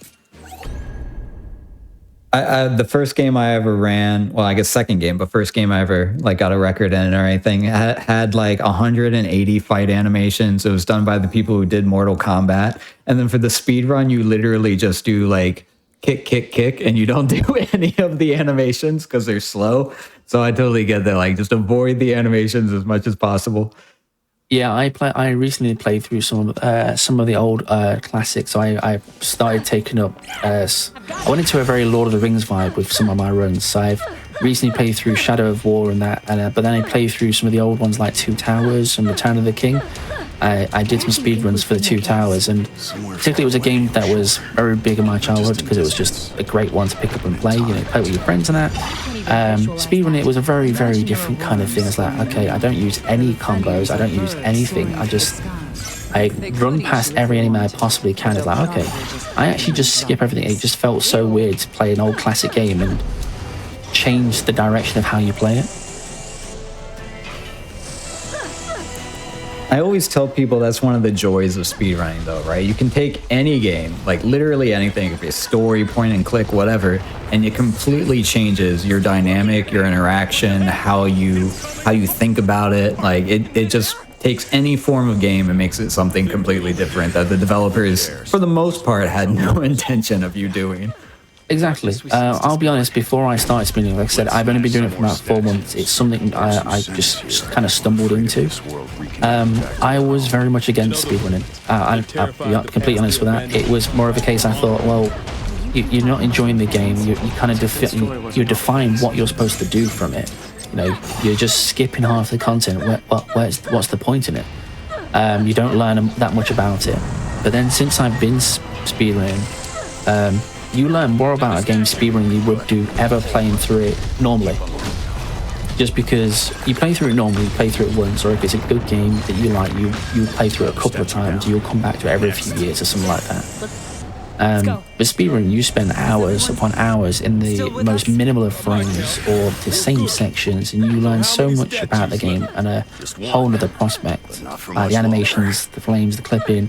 If you are running glitch runs, like out of bounds in areas, there is just so many things to pick up and there's so many things to remember. It's for me, it brought me back into gaming. That was one of the big things because I'd gone more to TCGs rather than gaming, and this kind of brought me back into it, and kind of why I'm here now, talking a lot of waffles about my past life when we're talking about games. But yeah, it's kind of what brought me into this. Yeah, we all get into speedrunning from different backgrounds. I used to be a competitive gamer in various games, and what I love about speedruns is not only there's a competitive aspect to it, but there's also a holistic community aspect to it where you're all working to figure out these different things that you can do, and you kind of pool knowledge and you can break down hitboxes and do whatever. And I'm not great at finding glitches, don't get me wrong, but like other people are, and you share that information, and like there's just something really special about like how speedrunning engages with games in a different manner. And I'm not saying everyone has to go out and try to get world records, that's an element of it, but like I think that it really kind of just gives you a different dynamic to how you can enjoy games.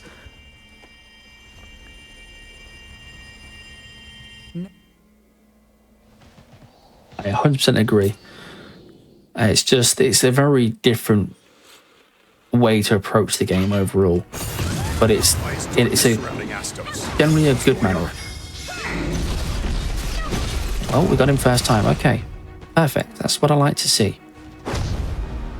Astos has been a little bit difficult here, so we've come to the part where Astos is really trying to emphasize that we need to snap out of it, right? We're going to go through a bit of flashbacks, a bit of scenery, really bring home the fact he's our bestest bud, and he wants to kind of knock some sense back into us. So we're going to see Astos go into his Giga form, Ultima. So much I could scream. Astos effectively is like a slave or a butler or something to the Athenians. This is why he has such a hatred for them. I traveled with the Luft. He's very much, if I remember correctly, it's been like a year since I played this, but he's very much a tragic figure where I think he keeps the memory of the loops and the other people don't, right? Yes, exactly that. Oh, okay, we got caught by a grab, that's fine. Reconnaissance unit created to serve. Monitor and measure the strength of darkness. But we made up for it. So we want to go over to make. Oh, we didn't get it. Okay, we'll do it in the next part. That's fine. What we wanted to do there is go into Mage and Berserker because We're now going into one of our, probably the biggest part that can destroy a run. It's going to be a Strangers fight, or basically the level's called Strangers to Paradise, ironically. And we're going to have a bit of a conversation with our peers and talk about how we all feel about our journey and what direction we want to take it in. There may be some reference to chaos. There may be a lot of reference to chaos. Jack might be particularly angry. But you know, we'll get through it together. It's kind of a group therapy session. We'll conquer everything by the power of friendship, some Sailor Moon, you know, anime type stuff going on. I would say exactly that, except for it's more the fact Jack's punching his friends repeatedly. So I think the power of friendship is a very different prospect to the mind of Jack. Right, but they, if I remember, they're all doing this intentionally, right? So they want Jack to punch him. So in that way, like they're such good friends, they want their friend to beat them up, or I don't know. There's some weird thing going on here. But it's a very unique relationship between the lot of them. So we're just going to swap this over to Mage here because I will talk about it more when we get to it. But we're going to be using a particular tech to try and deal with this fight because this is one of the more annoying fights overall because of the enemies you get. There's going to be 2 waves. Right now we're going to go over to where the king would be because we're basically going to be doing a lap at this point. We're going over here, we got a cutscene checking how the king is doing. There's loads of people on the floor. We're all upset. Things are happening. We don't know what to do. We're going to be swapping back to Jack after we've been in here because we're all starting to disperse on our little journey together, and then we're going to go into our penultimate fight. Whereas, like Hootie said, we have a bit of a disagreement as to how we proceed, and Jack takes that frustration out, but they asked him to do it, so it's all fair game at that point. And chat's having a discussion on the meaning of friendship. And that's as good a segue as I'm probably going to get to let you know that you can join the official GDQ Discord and add the Hotfix role where you can keep tabs on upcoming events, talk with staff, and more. So we talked a little bit about the joys of speedrunning and community. So if that's something that appeals to you and you want to join the Hotfix family, make sure to use !Discord in the Twitch chat for more information. I'll throw that down in there for everyone. And as you can see now, we've changed back over to Jack's animation. If I look like I'm in pain, he doesn't do the same stuff. He seems so slow, and his animation doesn't seem like it finishes properly when he's running compared to everybody else. I don't know what it is. He just doesn't quite have the pizzazz that everybody else does. And I'm not saying that particularly on this, that everybody just seems to be a lot smoother than him. He just seems to have very short legs and very stumpy, and he doesn't get very far. So what we're going to be doing here is our next bit of strat, which is we're going to be using arrow to do this. So I'll just take a moment to show you there, because we're going to have two waves. One is going to be made up of enemies that are really, really annoying individually. So what they decided as developers is let's put them together and see how much they annoy you. One way we're going to try and deal with that is we're going to be going. We're going to be using Aeroga to group them up together. Doesn't always work. It's not a guarantee. It depends how their spacing is, but we will try.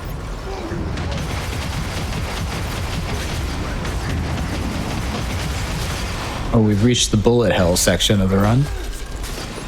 That looked very much like Nier. I know. So that was a smooth part so far.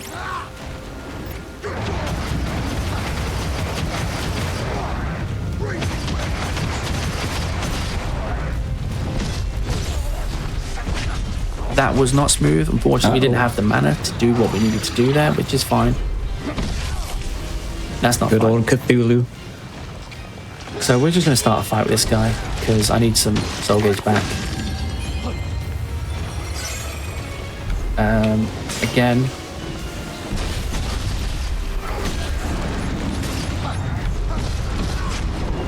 We're getting grabbed left, right, and center, and this is one of the particular fights where it's just a real pain. They just want to be Jack's friend too.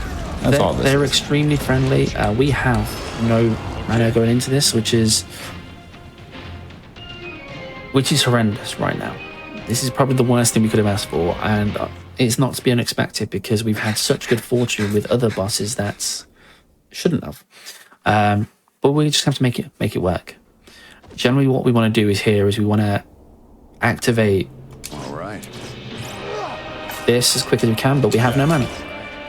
So we're gonna have to do this and just try and get some back and try and group them up where we can. Lost their battles against darkness. You saw that we defeated the Phoenix. Exactly. We aren't warriors of light, Jack. We're pawns the Lufenians unleashed on an unwitting world, destined to fail time and time again. Okay. Outsiders. Let's just talk about this. You want this to happen? Astos played his hardest guide flawlessly. Until now, we've never made it this far alive. All that's left is for you to master the darkness. Defeat the darkness, Jack. The darkness is our enemy, no matter what form it takes. I'm disappointed in you. I guess So we're gonna get through Just like listening to the voiceover, going like, darkness, darkness, more darkness. I'll be waiting on the other side. And yeah, this is literally where it kind of solidifies the story together. Like I said, it's all about really emphasizing what Jack needs to do, how he needs to go about it. Chaos, and a dash more That's our chaos. Jack. If you hadn't realized there's some of it in this Really game. are tough. Ash, are you That sure wasn't this the is most right choice? optimal way of doing it. Unfortunately, we didn't get a soul burst on one of the enemies at the very end there. So what it was a case of was we went into that fight with no mana. But normally we would very early on just group them with one big area and try and do that a couple of times and then just go in there with like a cyclone rush and try and take them down as quick as possible.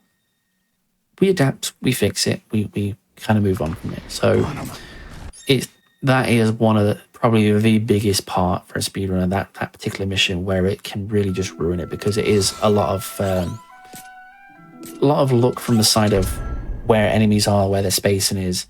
If they decide to group together, so as you saw at the very beginning, the giant that was there, he can sometimes move into the right with the rest of the pack, or he can veer off to the left with the Mind Flayer like Cthulhu and just be a pain. So you can see now we have now evolved from Sonic into Shadow. I saw a reference to that earlier and it is very fitting. We have just got our glow on and we're going to be going to fight chaos. Like it will crumble, then we inject darkness to reverse the course, or reset the world if need be. We've got the Lufenians talking in the background about resetting the world and that, and obviously everything's going on. Jack's kind of all over the place. He wants to reset the world. He needs chaos. I don't know if you heard it. He needs chaos. Very angry. Like, clearly, I mean, he has no friends now. He's just beat up his friends. He's going on a very angry mission, and he's going to become chaos. It's a very sad time for Jack. Right? He's been through a rough journey. Setting me up. Would you say Jack is the angriest character in Final Fantasy history that you know of? I don't know. Cypher from Final Fantasy VIII, he was just angry at the world, but in a very different manner.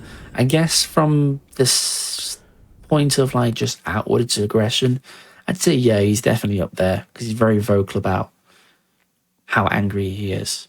There are those who play into being very angry, but just kind of a passive aggression more than anything. Jack is just very animated. He's like Hootie when he attacks his desk.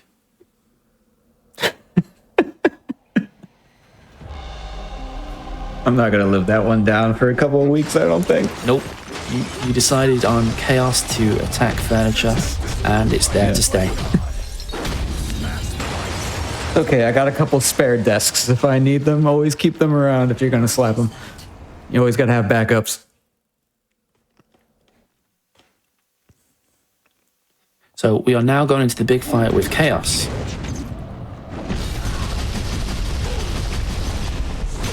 Now, for anybody that's played Final Fantasy 1, for anybody that's speedrun Final Fantasy 1, the fight on that and the RNG involved is massively different to this. I remember I did a run on it and it took me into like the 5 hours mark and I still couldn't finish the run because my levels weren't quite there where they needed to be, and the RNG where he just kept using every move that wipes me out in one just kept happening. This one, I have an axe. I just win. this is there's the fundamental difference to it. Is the Metarax is literally as it says the Metarax. The abilities you pick up for it, the leveling we do for it early on, sets you up throughout the entire run. And I want to give a big shout out to D-Sir. I may know him because he does a lot of speedruns from Final Fantasy and this game as well. His was the run I studied the most when I was starting this. But the work he did on this and the routes and everything was a massive help for me, especially learning it. And at what point should we start thinking about time? I want to make sure that we keep that in the back of our head. So that is the beauty of it. So right here, The reset was this successful. painful This was part all part of for our anybody plan. that speedruns, Wasn't it, Ash? for anybody that wants to go fast. You have this redundant part. It's very emotional for storytelling. It's very annoying if you're speedrunning because this is included in the run. You were right. We're gonna go through this door here. And I should have listened. Then we're gonna walk up these stairs, Sorry to get you mixed and you up see in that all door on the of this. horizon. Thanks for You hear the sticking with music. us till the end. The vibe, the Sophia, feeling. This is our That's it. world It's finished. now. I won't let those. It's just giving you a chance to soak in that you've triumphantly completed the run. Never give up. And that's it. From a storytelling perspective, this is all very good. Will come one day. From anybody who wants to rush through the game, this is the most soul destroying part. Like, just come on, just sprint, just do something, dash. Like, I've had this entire time being able to run and do all these things. I'm just taking a slow stroll, and that's it. With time. That's time. Well, GG's. Thank you for showing that off for us. I appreciate it. Thank you for the opportunity as well. It was great to share a game that I've spent a fair bit of time with, I'd like to say. Wait that fateful day when the warriors of Awesome. Well, I know we did a couple of shout outs throughout. We talked about your stream a little bit throughout. But if you want to tell the good people where they can find you, if you want to mention anyone else or shout outs to anyone else, this is your time. Tell us all about it. So, I guess, where do I start? I mean, I can't mention. So, if you're in chat, if I don't mention you, all right, I'm sorry. But I only have so much I can say. So my name's Gordo. I'm a newbie speedrunner. I've taken to it massively. I enjoy it. It's a great hobby of mine. At the moment, I'm kind of just dabbling in all sorts. Lord of the Rings, Resident Evils, Final Fantasy, you name it. I'm probably going to run it at some stage. You can find me on Twitch at Gordo's Games 20. If you're on speedrunning.com, you can find me on Gordo's Games 21. You get confused. If you want, just come to the Twitch. I'll send you the rest of the links from there. Shout outs. Oh, this was a song I was mentioning. This is just such a mean part to put into the game. Shout outs. I want to give you a shout out to Legendary Plank, Excel86J, Stephen Cowley, JR, Simon Does. They're all fellow runners alongside myself. They run one of the Resident Evil as well as some Final Fantasy as well. They're great speedrunners. Feel free to check them out. They've helped me a lot in some of the stuff I've learned. Midnight Sancho, who's a relatively new streamer who I did a race against for Resident Evil and he beat me and he was newer than me. So a big shout out to him there. Unemployed Sofa, one of my mods projects. FTW, also one of my mods, Unemployed Sofa to stream as well. Check him out. I was going to bring him as my commentator, so I could say I brought my own sofa, but that's kind of got ruined because he didn't know the game at all, so that's on him. Who else? The Death Hound as well, one of my mods. He's probably asleep right now because he's a little bit of a lightweight. He doesn't stay up until like silly o'clock in the morning like I do. I think I've said everybody. But yeah, feel free feel free to stop by the Twitch sometime. I speedrun like 5 days a week, more or less, with one day splashed in for Commander over at Gordo's Games 20. You can find me on YouTube as well because of the purge of Twitch stuff. I've had to start porting more things on there, so you can find me on YouTube as well at Gordo's Games. But it's been a pleasure being here. Sorry for the long outro, but that's me. Not at all. It's been an absolute pleasure to have you here. And I know we said at the top of the hour or top of the show, but like it's pretty late where you are. I think it's probably about 2 a.m. now. Correct me if I'm wrong. So hopefully you can. On 2, yeah. Yeah, hopefully you can kind of chill out a little bit. Rest relax. But I appreciate you sticking around, taking some time off work and everything so that we can see this amazing run. We will take a short little break while we get the next run, Castlevania II, set up. So we're not quite done here at Perilous Paths, but if you need something to do while we're on break and you'd like to support GDQ Hotfix, you can check out our 2024 Season 4 shirt at the Yeti, yetee.com/GDQ. I've shown it off here on stream a couple times. It's an amazing shirt. I have it. I bought it with my own money. I love it. Our icon is on there, so if you want to support Perilous Paths, we're on there too.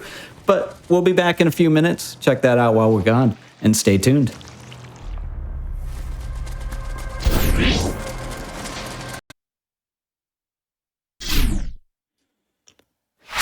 Hello, everyone, and welcome back to Perilous Paths here on GDQ Hotfix. As always, my name is Cutie, and we are here with yet another run. As I mentioned at the top of the show, our very loosely connected theme is reimagining classics. So we saw Strangers of Paradise, what an amazing game, an amazing run, which reimagined the very first Final Fantasy.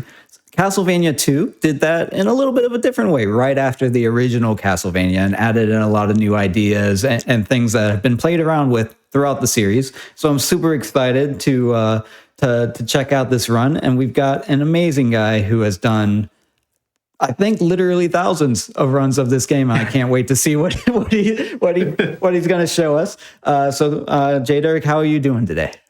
Doing pretty well. About to take a notoriously marathon, interesting run or game for a run here. So we'll just pray for the good RNG to come our way. And even if it doesn't, I'll put on a good show for everyone. We can't ask for more than that. So why don't you tell us maybe a little bit about yourself, what we can expect to see from this game, maybe how it might be a little bit similar or different to other Castlevania games that we might be familiar with, and then we can just go ahead and grab a countdown and get into it. All right, sounds good. I am Jderg. I have been speedrunning for about the past 4.5 years. Started out with Mike Tyson's Punch-Out because I like to punish myself. Moved on to Castlevania 1. I've actually got the world record in easy mode for that game. And recently, about 4 or 5 months ago, picked up Castlevania 2 because this was the only Castlevania game on the NES I could beat as a kid. Challenge-wise, it's not that difficult. Cryptic-wise, it is as cryptic as it gets, and that's what gives it its reputation.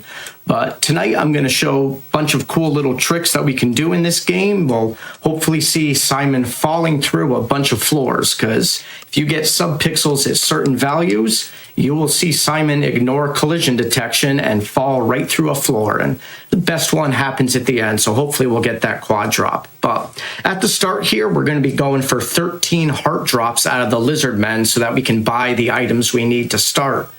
Castlevania 2 is not like any other Castlevania game on the NES. This is more of an RPG.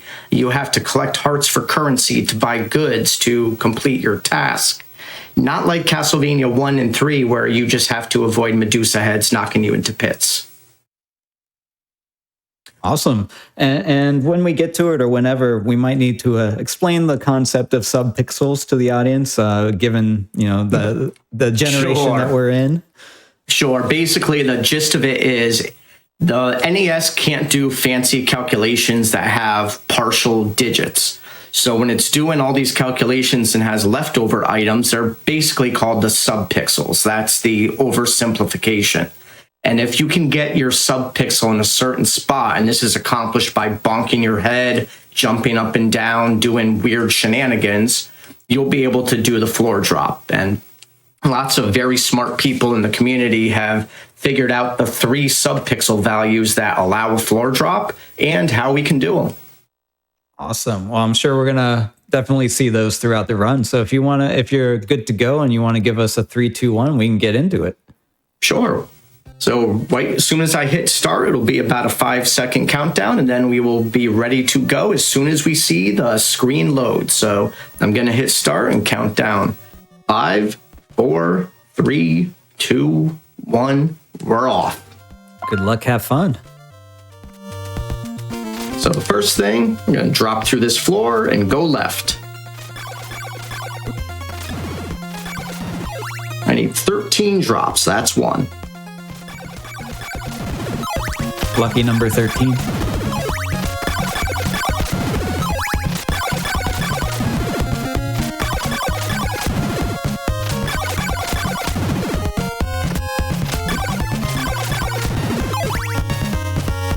I love the music for Castlevania games. You can just kind of sit here and vibe along. Even if it's a little grindy and you're hoping for drops and things, you still got the music that kind of nods your head too.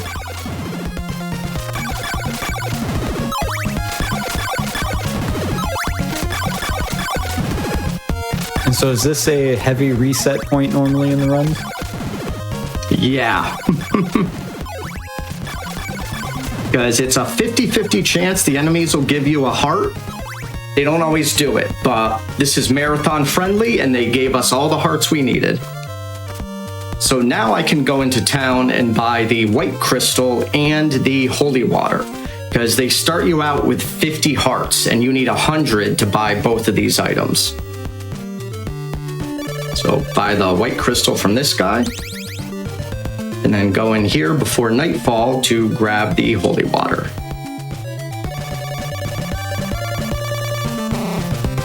And I did not count properly, so this is somewhat embarrassing.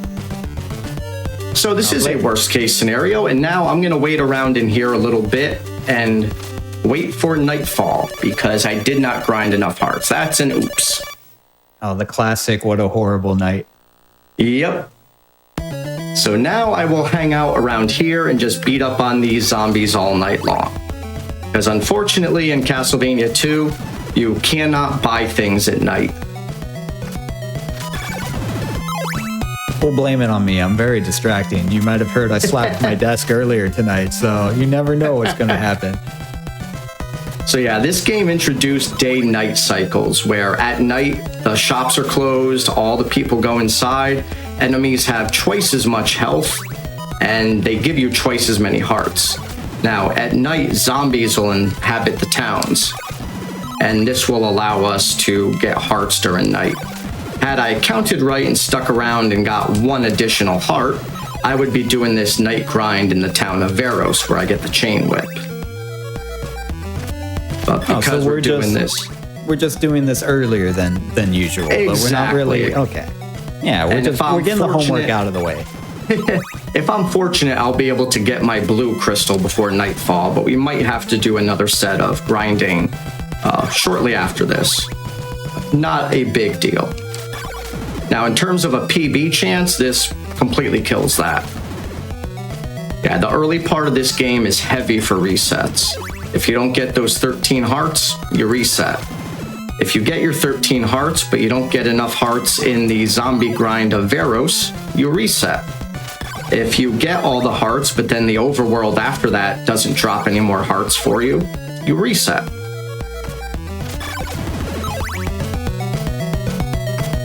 So we're just gonna do a little more grinding, check where we are. It's at midnight 5:03. At 6 a.m. it becomes daybreak. Don't want to take a death, but there we go, got our level up. So when you get a level up, the amount of damage you take is reduced, and it also refills all your health. Every other level up will increase your health bar. And what about the damage that you do? Is there any chance for you to, I guess, whip harder, for a better term? Unfortunately, the only way to increase your damage is to purchase an upgraded whip. And that's what this route relies on a lot of these hearts for. Because the next thing we want to buy is a chain whip, which will do double the damage, or I think 4 times the damage of this leather whip. And then after that, we'll save up hearts to get the Morning Star, which is the penultimate powerful whip. And then after that, we get the flame whip and everything dies. All right, 196 hearts. All right, we can get our chain whip and a oak stake afterward. So this is good heart dropping. And I'm gonna head on down now because we want to save as much time as possible here so we can get to the town of Algebra, because that's where we're gonna exchange our white crystal for a blue one. And I did just see that we had a sub in chat, so I do want to remind everyone that your subs, your Prime Gaming subs, your gift subs, and your bits cheered on the GDQ Twitch channel do so help support Games Done Quick Hotfix. So if you enjoy watching speedruns, consider subscribing to the channel to get access to our emotes and be able to chat with other subscribers during our replays. Every little bit really does make a difference for the work that we do here. All right, and now I will be making my way over to the town of Veros, where I get my chain whip. And this is actually a little bit easier of a trek during the day because everything will die to one hit.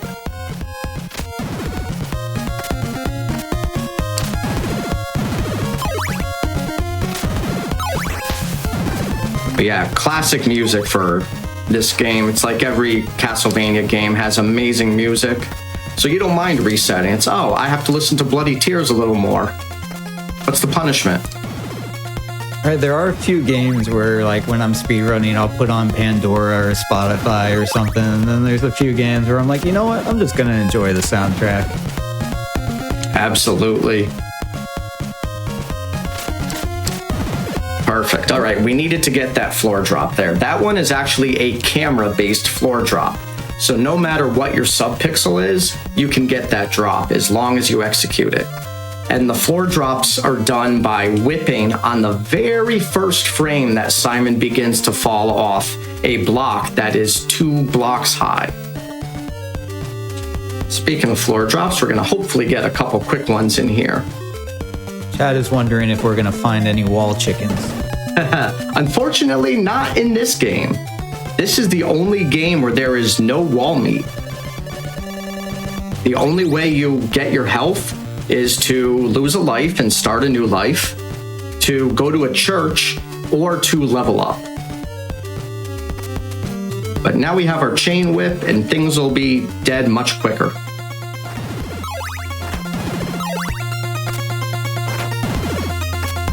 And one thing you'll also notice about this game, it is very laggy.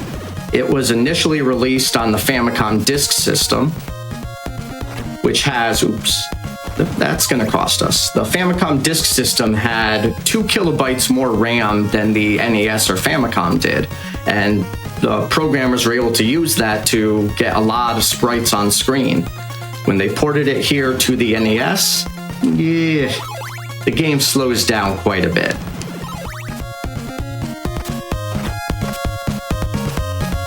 All right, so just more traversal through the woods. I mean, I would say the artwork is still pretty incredible, though, for the time. Yeah, it's an absolutely beautiful game. They did a great job with it. Definitely a game, though, that sold a lot of Nintendo Power subscriptions. I wonder if that was part of the point, like, be a, you know, because there was that whole mentality of, like, make games extra hard so that they have more replayability, and I wonder if this was kind of part of that movement of, like, if we don't explain things and people figure it out, like, yeah, maybe they were going for a bit of that. You never trying to be charitable. Trying to be charitable. I mean, it did get me a subscription to Nintendo Power because I called the helpline without Mom's permission. And when she saw the bill, she's like, you know, it's probably cheaper to get Nintendo Power.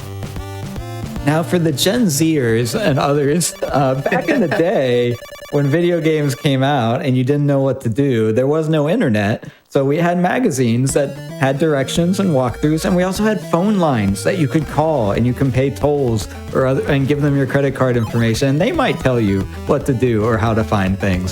So a little bit of gaming history here for you all today. It was always fun coming home from school, walking from the bus stop, checking the mailbox to see was the new Nintendo Power in there. I guess the closest thing we have today are the Nintendo Directs or the PlayStation Nows whenever those happen. Yeah, back in the day, you'd find the one friend who figured it out and you'd have to go over to their house and be like, how'd you do it? Yep. We'd borrow graph paper from math class in school to draw maps. But if a lot of kids were like me, we didn't have a lot of games growing up, so you'd get the one game and you would just play the ever-loving heck out of it. I used to get mine at a pawn shop, and the only thing, they didn't have boxes or anything, so the only thing I had was the artwork on the cartridge itself. And then I got very lucky that I ended up with things like Final Fantasy 2/4 and 3/6 and Donkey Kong Country and different things on SNES. Nice. So I got very lucky by the artwork, but I did have a few dozen there. It was like, I have no idea how I got this game. Yeah, I remember one year, I asked for Spider-Man and the X-Men and Arcade's Revenge as a Christmas gift. And I thought I was a bad kid that year when I started playing that game. All right, that was back when you had to get video game reviews off of stuff like G4 TV. Yeah.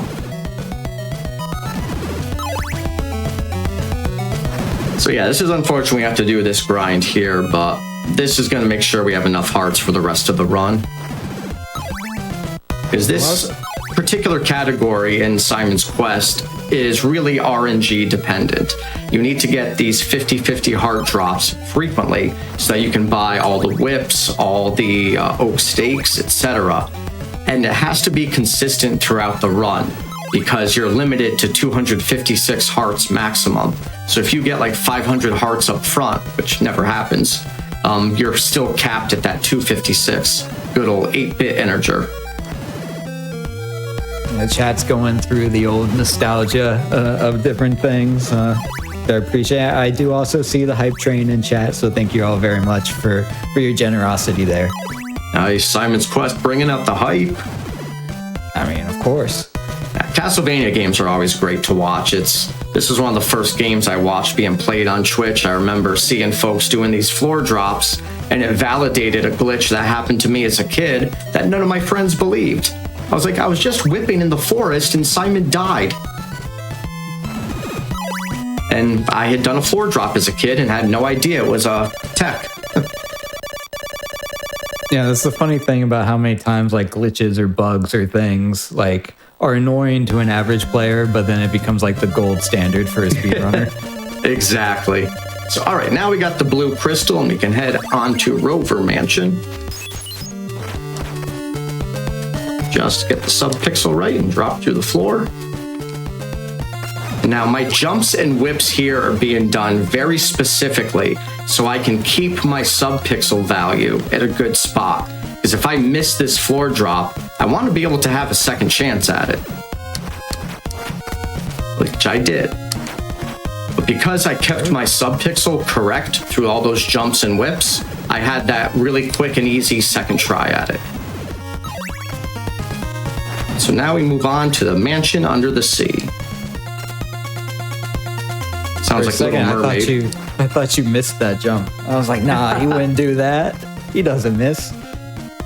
Now, this screen is funny because everybody who plays this game blind loses a life on this screen by just walking right into the lake. Even if you know it's coming, you'll do that. All right, first mansion. This is my favorite music in the entire game, Dwelling of Doom.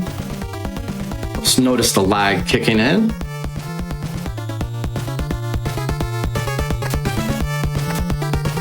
I like how you just jump right into the wall. Yeah. I mean, as a kid, we would take the holy water and test everything. Jump over the moving block. Now, that moving block is used in the regular any percent to do a wrong warp. It'll actually warp you into Laruba Mansion, and then you can take a shortcut back here. But this is the no wrong warp, so we're not going to do that. We're going to go the intended way. That is up here. Now, one nice thing about having to go this route, because I can't count to 13, is we're going to have enough hearts to get the double oak stake here, which involves a fancy little floor drop into some swag enemy killing. I mean, it was done intentional. Let's be real. I paid you a little bit on the side so that you would throw. Exactly. See, I was advised to expect RNG to be the absolute worst and then have fun with it. And you know what? That's probably the best advice when you're going into a marathon setting. Expect it to be absolute garbage. Because then if it is garbage, you can laugh and say, I was right. And if it comes out to be absolutely beautiful, you can say, all right, it was great. And you're always happy. So that bonk is to set up a floor drop.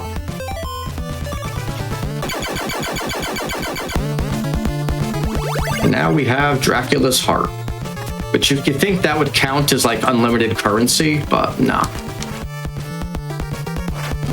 Ah, missed it. If I had done it right, I would have talked to the oak steak vendor in the middle of that animation, and as soon as I bought the oak steak, the enemy would have died. On the bright side, the spikes don't insta-kill you like in a lot of the games. Correct.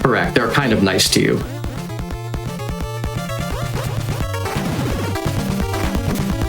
Nice little boost.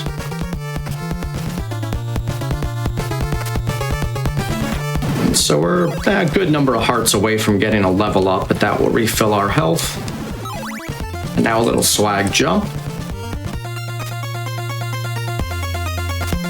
And that was a little glitch right there. If you jump and whip on like the same jump whip motion, you actually gain an extra height pixel-wise. You can jump up to those slightly higher blocks.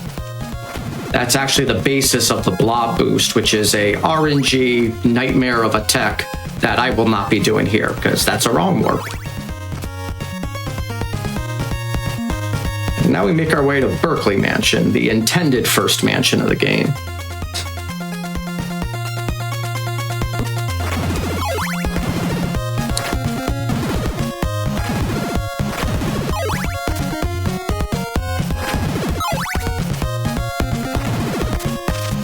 Do the spiders always drop down in the same place, or are they reacting to your position? Both. They'll always start out in the same space, and then depending on where you are on screen, when they come back for their next drop down, you know, your position will determine them. Yeah, this is a pretty nice game in that all the enemy patterns are pretty much set in stone. They're like cardboard cutouts. The game's like, you're gonna spawn here and then move exactly like this. So after enough practice, you learn to know exactly where they all are. All right, cool little swag coming up. Little boost up to this top level.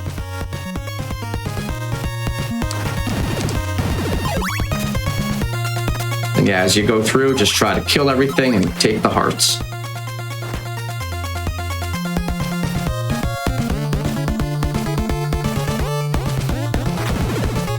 And that's little platform, that blue colored one, until you get that white crystal, or yeah, the white crystal in the first town, that block is actually invisible. So the game's trying to teach you, use the crystals, they'll help you get places. These are the famous blobs of Castlevania II. Nobody likes the blobs. Oh, they don't get the like Dragon Quest love? Nah, they're not cool like the slimes. Slimes, you'd invite them out to the party after work. Blobs, they're the ones who will tell on your boss that you went to a party after work. So any chance I can kill one, I do. Haha. Sorry, that just makes every Castlevania 2 runner feel good. Alright, and since we already have the oak steak from Rover Mansion, we don't need to visit that steak salesman. We're just gonna drop down here and do a double floor drop. So because we touched stairs, our subpixel is 0. We jump up here, bonk our head, our subpixel is now set to do a floor drop. And if we whip in the proper timing, like we did there, we will drop through the second floor, because the game is too busy saying, oh, Simon whipped, we have to take care of his whip animation, handle his whip animation. And it forgets to check collision detection. And Simon goes down through the floor, which is much faster. And would you say the floor drops is the hardest tech in this game, or is there something more complicated? I'd say it's probably the hardest tech. I mean, the tech in Castlevania 2 isn't as brutal like it is with screen scrolls and some of the other stuff in Castlevania 3 and Castlevania 1. The tech in this game is pretty consistent. It's not randomness based, and there's pretty easy setups for all of it. It's a matter of how quickly can you pull it off. Like you'll notice sometimes when I'm doing a floor drop, I wind up whipping at the edge because I'm not as, skilled with it yet as some of the masters of this game are. But a lot of that just comes with feel, specific controllers, etc. But then again, the first speed run I ever learned was Mike Tyson's Punch-Out, which requires a bit of precision.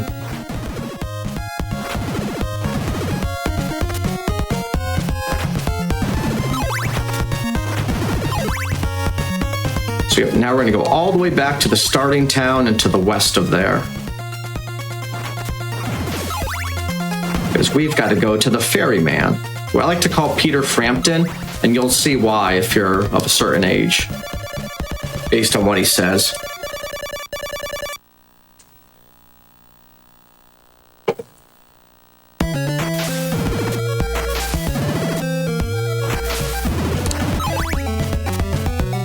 And at night, another benefit is all the enemies, not watching. All of the enemies drop twice as many hearts, so we get these big half hearts instead of the small hearts. The big half hearts will drop 4 total hearts. The small hearts will drop 2, and the big hearts drop 6. But again, heart count isn't really a big concern at this point.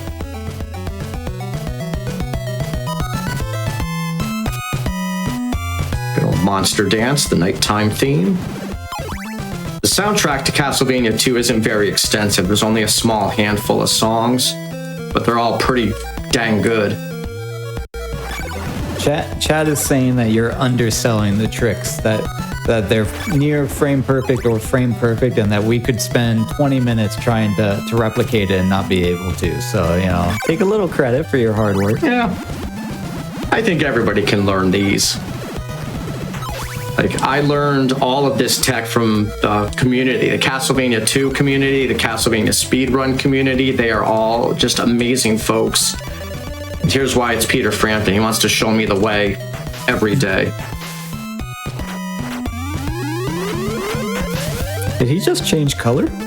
Yes, so that's the way the game is telling you you're going to someplace different, because he changes to a purple coloration. And that is indicating that you are now in Brahms Mansion, not the town of Alba. I just like the idea that, like, you're just kind of floating around. He's like, hold up real quick. Let me change my coat. Let me paint the boat. Stop real quick. He pulls out a Zach Morris cell phone. And half the chat's probably going, who's Zach Morris? The other half is going, I feel ancient. All right, these Spear Knights are being kind of nice. They're letting me go up the stairs.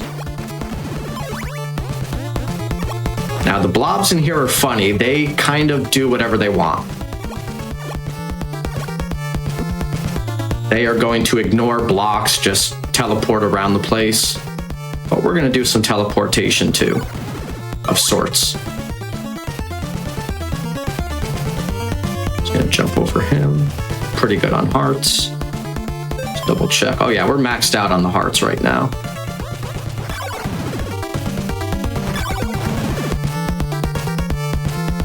Alright, these gargoyles can be annoying. But thankfully, he let us go. So our subpixel is 0 because we touched stairs, which allows us to drop right down here. Because otherwise, we would have to take the stairs down here, and that Spear Knight does not like it when people try to take those stairs, and he will knock you into the spikes behind you, which is bad. Are these drops only doable in certain places, or you could do them almost anywhere as long? They are. Floor drops can only be done when you have a 2-block height difference. So like right down here, we're gonna do one. You see how that's 2 blocks height to my left? Gonna jump up, bonk, and now we are at a floor drop height. We can drop right down below. Should we be worried about that health? Don't worry, we're intentionally going to take a death here in Brahms Mansion. Yeah. We're gonna do it. That slime was getting a little scary. Or not slime, I can't call it ooze, I guess. The bot. Not bot. No, it is a slime bot. Whatever. Blob is what we call it. There we go. There was a nice crit on death. So what I did is I threw a holy water so that the holy water would expire on the same frame that it was making contact with Death's robe. And when that happens, the game doesn't know what to do, so it just goes, apply 128 HP of damage. And that's how much health Death has. So I quickly tossed the holy water, got rid of him, and took the golden dagger. I wish more games had that logic. When in doubt, insta-kill whatever it's touching. Castlevania 1 is famous for all the crits, where just a simple, they forgot to clear the status of Simon's whip attack for 1 frame. And if you happen to get hit on that frame, it does damage repeatedly, and every enemy in the game just disappears because of it. That's how I was able to work on easy mode and lowered that world record down by implementing crits on every boss. It's kind of fun to see the Grim Reaper just disappear. Right, now this next little clip I'm going to do up here, I did this as a kid actually. All you got to do is just keep jumping. Don't stop jumping. Just keep mashing on jump and you will eventually go through the ceiling.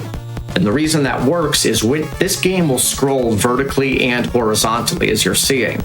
Because of that, the camera has to follow Simon and it doesn't do it very well. If you are jumping, the camera will not move. So as a result, you're able to get up into areas where the game wasn't expecting you and it just clips you right through the ceiling. Another floor drop set up here. Boom, right through.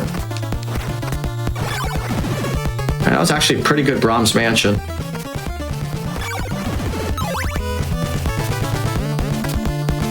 And now we do not have the... You're just like going through certain walls and certain floors, and I don't know if that's like part of the There are run, certain blocks that are actually intentionally absent, so those aren't any special trick. They're, you know, fake floors, fake walls. Those you just learn where they are from memorization. But now we're going back to the town of Alba because I have the Riv equipped. You'll see the ferryman didn't stop and paint the boat halfway through. But we need it to be daytime, so we're going to have to do a tiny little bit of farming here. It's like 1:54 in the morning. We got about another 4 hours till daylight. Might as well get some hearts. Because here is where we're going to exchange our blue crystal for a red one. We're going to need 200 hearts to get the morning star, so let's just get as many as we can. I didn't do this intentionally, but there is a connection to the previous game, which was all about crystals too. So now we have multiple connections. I'll pretend like it was planned, except I just gave it away. And this fits in with the Metroidvania. This is the original Metroidvania. In fact, Igarashi had said this is what inspired him with Symphony of the Night. So as much as this game gets a lot of, you know, hatred and chagrin about it, if it didn't exist, some of the best Castlevania games ever would never have existed. Anytime you test out new ideas, especially in like a new system or space like gaming was back then, like, yeah, it's not always going to work out perfectly, and yeah, they could have made it a little more obvious where to go and whatever, but like this experimentation, like you said, is what leads to some of the other games that we consider the classics. Exactly. If you look back at the NES, the sequels to a lot of series were drastically different than the original. Mario 2, Zelda 2, Castlevania 2. I mean, Mario 2 in Japan was actually the same as Mario 1, just very trolled. It's one of the most enjoyable speedruns to watch, or folks doing lost level speedruns, because that is insanity. So now we're going to go all the way to the left to the town of Ondel, where we're going to get our Morning Star. And we're going to go through this Castlevania's version of an alleyway. Castlevania 1 had Flea Man Alley. Castlevania 2 has Blob Alley. Yeah, we got some golden daggers. We got plenty of hearts. Let's use them. So the golden dagger uses your heart sub-weapon, or heart ammunition is your sub-weapon. The holy water, thankfully, does not do that, so you can toss holy water as much as you want. And coming up here is a little floor drop setup that I was able to discover by using the practice ROM that has been made available. So I had touched stairs. Now my sub-pixel value is number 200. If I bonk my head, I set it to 16, which is a valid sub-pixel. And now I can just insta-drop right through that floor.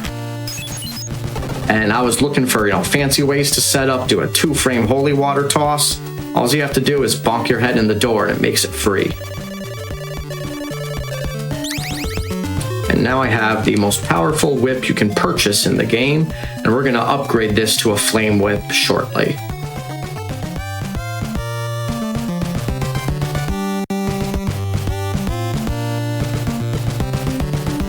Ahead. And drop through. We have plenty of health, so I do not have to take an intentional game over here, which is good. Just move on to the famous Deborah Cliff. Is there a reason it's named Deborah? No idea. No idea. You look at even in the Japanese instruction manual, it's called Deborah Cliff. And it's the famous one where you're supposed to kneel while holding the red crystal. As to how anybody would figure this out on their own, I have no idea. And then a tornado comes and gets you as it does. Yep, and drops you off at Bodley Mansion, but we'll be back for that later. We are going to go down to another area, kneel by the lake, and drain this one. This is another screen that tends to nab people. This game, Castlevania II, is in the upcoming Big 20, and I'm sure folks will forget and walk right into that lake, unfortunately. So are you actually draining the lake, like canonically, or we're just calling it that?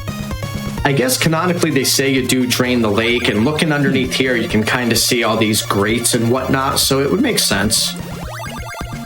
Interesting. Or it's 8-bit NES magic. Another like this. Clip up here, if we get in the right spot, there we go.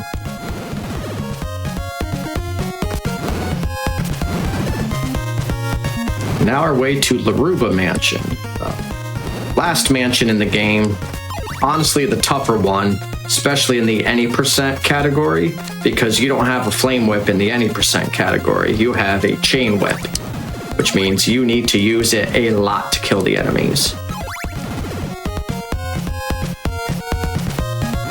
And we're going to get across this little area and take an intentional death in this swamp area. Get the rib out.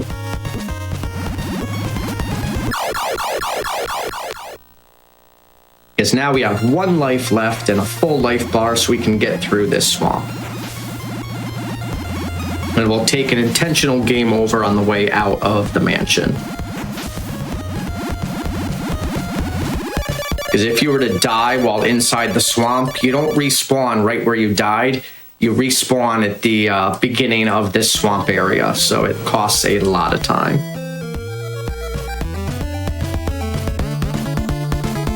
Plenty of hearts. Ooh, we need to get a couple hearts. I only got 48.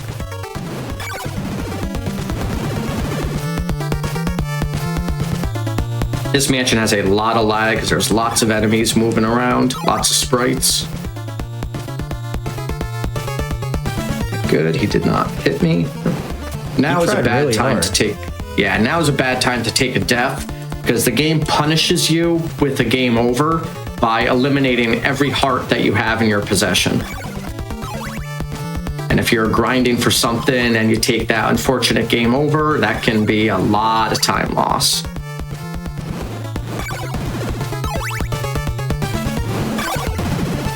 We should be good with the hearts. We're about to set up another big floor drop down here. This is a camera floor drop. Jump, bonk, bonk, and then drop from here. And I missed it. So you get 1 shot at that floor drop. If you don't get it, just walk down here. It's not a big deal if you miss that one, like a second or 2. And what's the difference between a camera drop and a subpixel drop? Oh, that's bad. A subpixel drop is not dependent on where the camera is for you to be able to do the drop. It's whatever your subpixel value is. A camera floor drop is based upon how is the camera set up when it scrolls. And there's certain areas where the camera hasn't scrolled enough to make the floor drop impossible. And so you're able to go and take advantage of that. So we did take an unfortunate death there and game over. So we're gonna have to do a little bit of grinding, but not too big a deal. I feel a little bad that face kind of cried as you walked past it. This is Carmilla, and she cries bloody tears, which are annoying because this takes time. But yeah, hence the song title, Bloody Tears. There we go. So this cross, the only purpose this serves is to let you go into Drax Castle. That's about it. Let's try to hurry up the rest of this way because we're getting close to the end, but thankfully we're close to the end of this.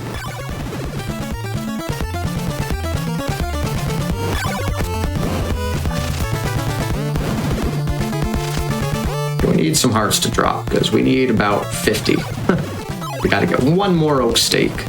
When we get the oak stake in this mansion, because the oak stake that's in the next mansion takes a very long time to get to it. So for speed purposes, we want to get it in here. We got 12 hearts. We need to get 50. 16.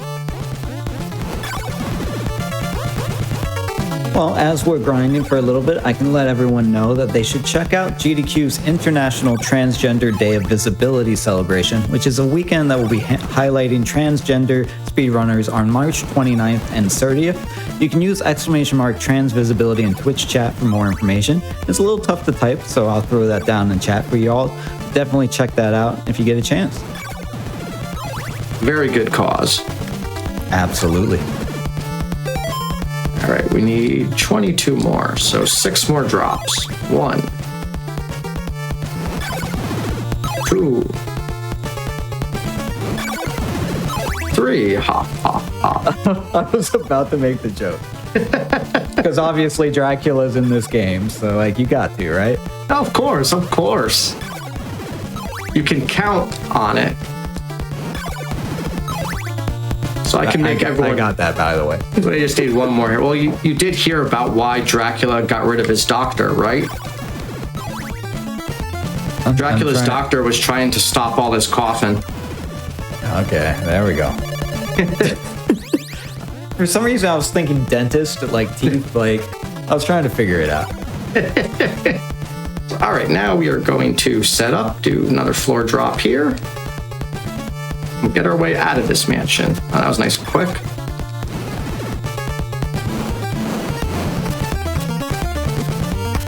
Was the whipping in air doing anything in particular there? Yeah, it was trying to get me just a little further ahead so that I could not land on the little corner of that block that was in there. So just to try to get a little extra forward distance. Now we're going to make use of those laurels we got back in the mansion to get through this swamp. And this next coming screen is a busy screen, but kind of one of the more fun ones if it's executed right. So let's just execute it right.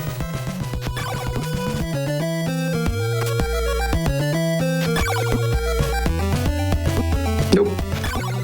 Bad. That's what can happen if you jump a little too early. You'll hit the front end of the fireball, and instead of getting knocked in the forward direction, you'll get knocked backward, and then the attack of the lag. The back half went pretty well.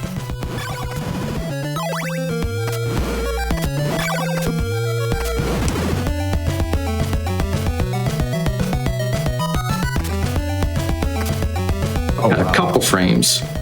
Couple frames to jump there. It's a little bit of a clench jump. The moving blocks were like vibrating, and I don't know if they're in and out of existence when they're going see-through, but they were vibrating there for a little bit. Yeah, the game really struggles on that screen to draw everything and keep track of everything. All right, now Bodley Mansion. This is actually a really fun one. Chat saying they wish I had hit my desk again. I have a feeling I'm never, like, I don't... Thankfully, I don't have a show until St. Patrick's Day because of some of the amazing events that we're running, so hopefully by then, but we'll see if it becomes a thing. Ah, correct. All right, just reset.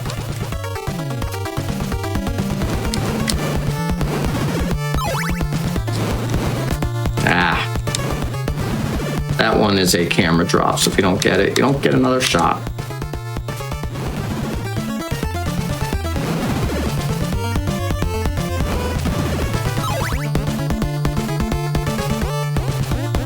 And the last body part, Dracula's nail.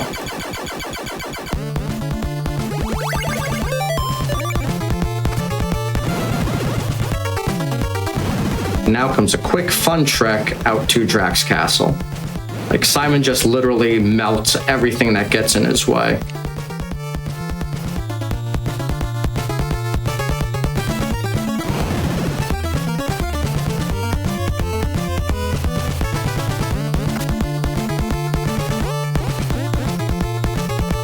I'm always terrified by your health bar. I don't even look at it. I feel like it's always 1 to 2 health away. Hey, as long as there's 1 or 2 bits on there, it's good to go. And now this is called the Wall of Steel, because you just go through hucking daggers at everything.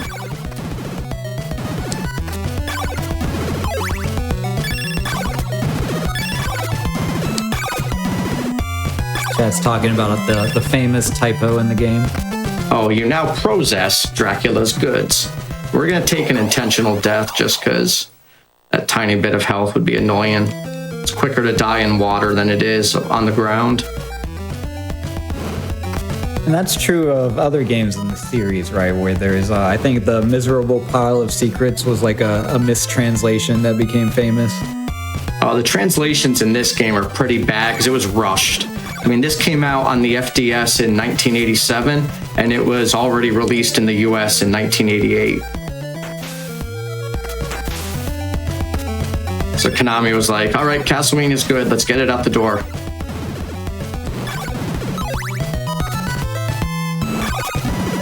All right, we are on our way to the town of Yomi and then Dracula's castle. At least the ruins of it.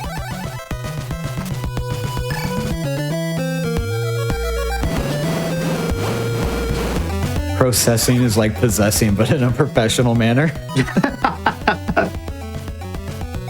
They had to go to Ghoul College to get their doctorate in possessing.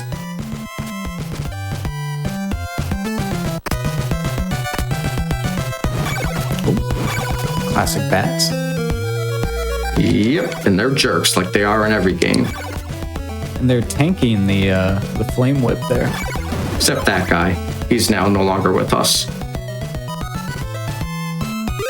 I didn't need to use it there. Oh well.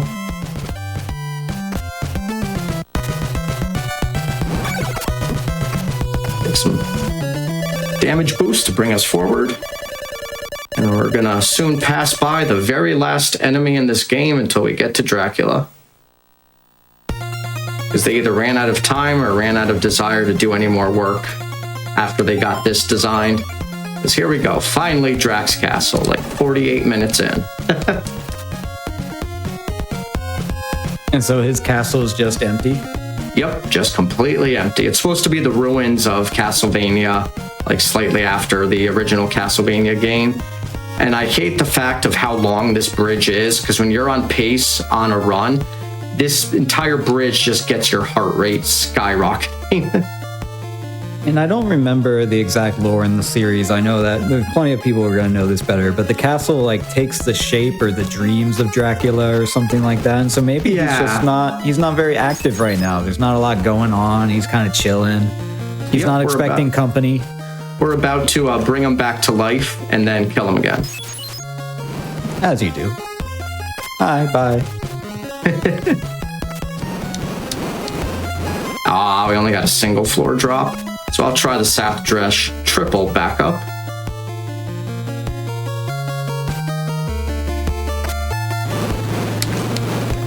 Nope, we only got that. One more try and then we'll go back the normal way. Floor drop's not working. So we'll do this the old-fashioned way. Had I succeeded, I could have gotten a quad drop, and that would have dropped me through the 4 floors right from the start. And I would have been able to just fall down here and immediately go resurrect and get rid of Dracula. But time will be when Simon's health bar disappears. So we're gonna resurrect Drac, he's gonna come into being, and then I'm gonna whip him 16 times, and it's bye-bye Drac. I love how oddly specific you are on the different things. 13 hearts, exactly 16 whips.